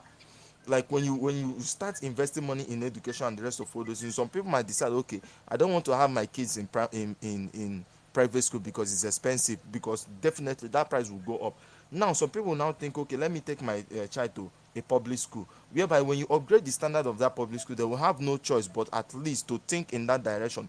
And even the poor people that you are talking about can be able to take their children to these schools, and at least at the end, because the essence of, for me, the essence of working is not just to pay your bills. The essence of you working and the essence of a good and balanced economy is for you to, at the end of the year, you have some amount of savings that you can actually save and invest in another aspect. That's where the masses grow. But most of our politicians, the way I see them, they just bring something, and when they bring policies like this, they just think about their own personal benefit. How is it going to benefit them for them to get enough? They don't really think about more of the side of the people. That's why I would not say that, let me not, that's why I say let me not go into the political aspect and their drives and motives for their own side. Yes, subsidy is not something that is sustainable, because the expenditure keeps on increasing with the population and with the dangling in oil prices and the rest of all those. So, but what can you do? Invest in electricity. It will help. Let there be a light for the people to use. In terms of your policies of energy generation, make it more friendly for people to be able to come invest into that aspect. In terms of crude oil and the rest of all those stuff, give modular access to modular refinery. Let people come into this business in bulk. Then in terms of other aspects of energy sectors and power, these are things that people need. We are consuming oil, we are consuming oil. Let oil be in form of transportations and the rest of all those things. We will not complain more. But when you need now to use oil, when you need now to use fuel or diesel to run your businesses on a day-to-day basis, you see that the increment in all those things will now contribute to inflation, because those money and those books needs to be balanced. So most of all these aspects are the place that the government will come into and make sure that there is this plan.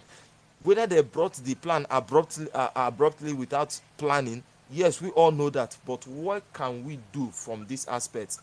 But so far so good. I'm not seeing the APC government going in that direction.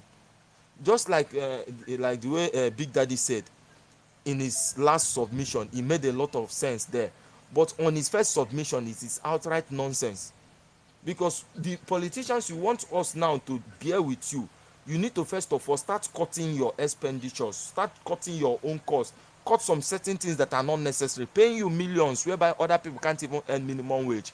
No matter what we do, there must always be an imbalance there, and I believe the president has the power to do that if he's trying to run this country on a transparent way. That is not going to be a problem for him. So personally, for me, I would say that the policy, no, it has come to stay, that it has come to stay. Let them maintain it, and for them not coming up openly to tell us, yes, we have really done this, even though we didn't plan about it or we didn't have the necessary, but we are sticking with this. Let us be sure, because the APC government first of all has to fight for people to trust them. They can come tomorrow now and tell you, say, they were just joking, and make everything to be a caricature. At least, and like the lives of people are just something you just play with or toy with. For me personally, I've seen all these things coming, so I've already found an alternative for myself. My gen now, I'm using gas. These are places that people will go into and, cut cost at the end of the day. But the government needs to start doing things in the right way and not subjecting the people to hardship, or just trying to take a 2 feet into the water to see how it feels. You don't play economics like that, personally. And economics doesn't really care about your emotion or what you think. It just has to do with practicality. How is it going? How are people taking it? And what are the goals that we tend to drive from these things? Removing it, you need to let the people understand this is where the money is going in terms of education and the rest of all those stuff.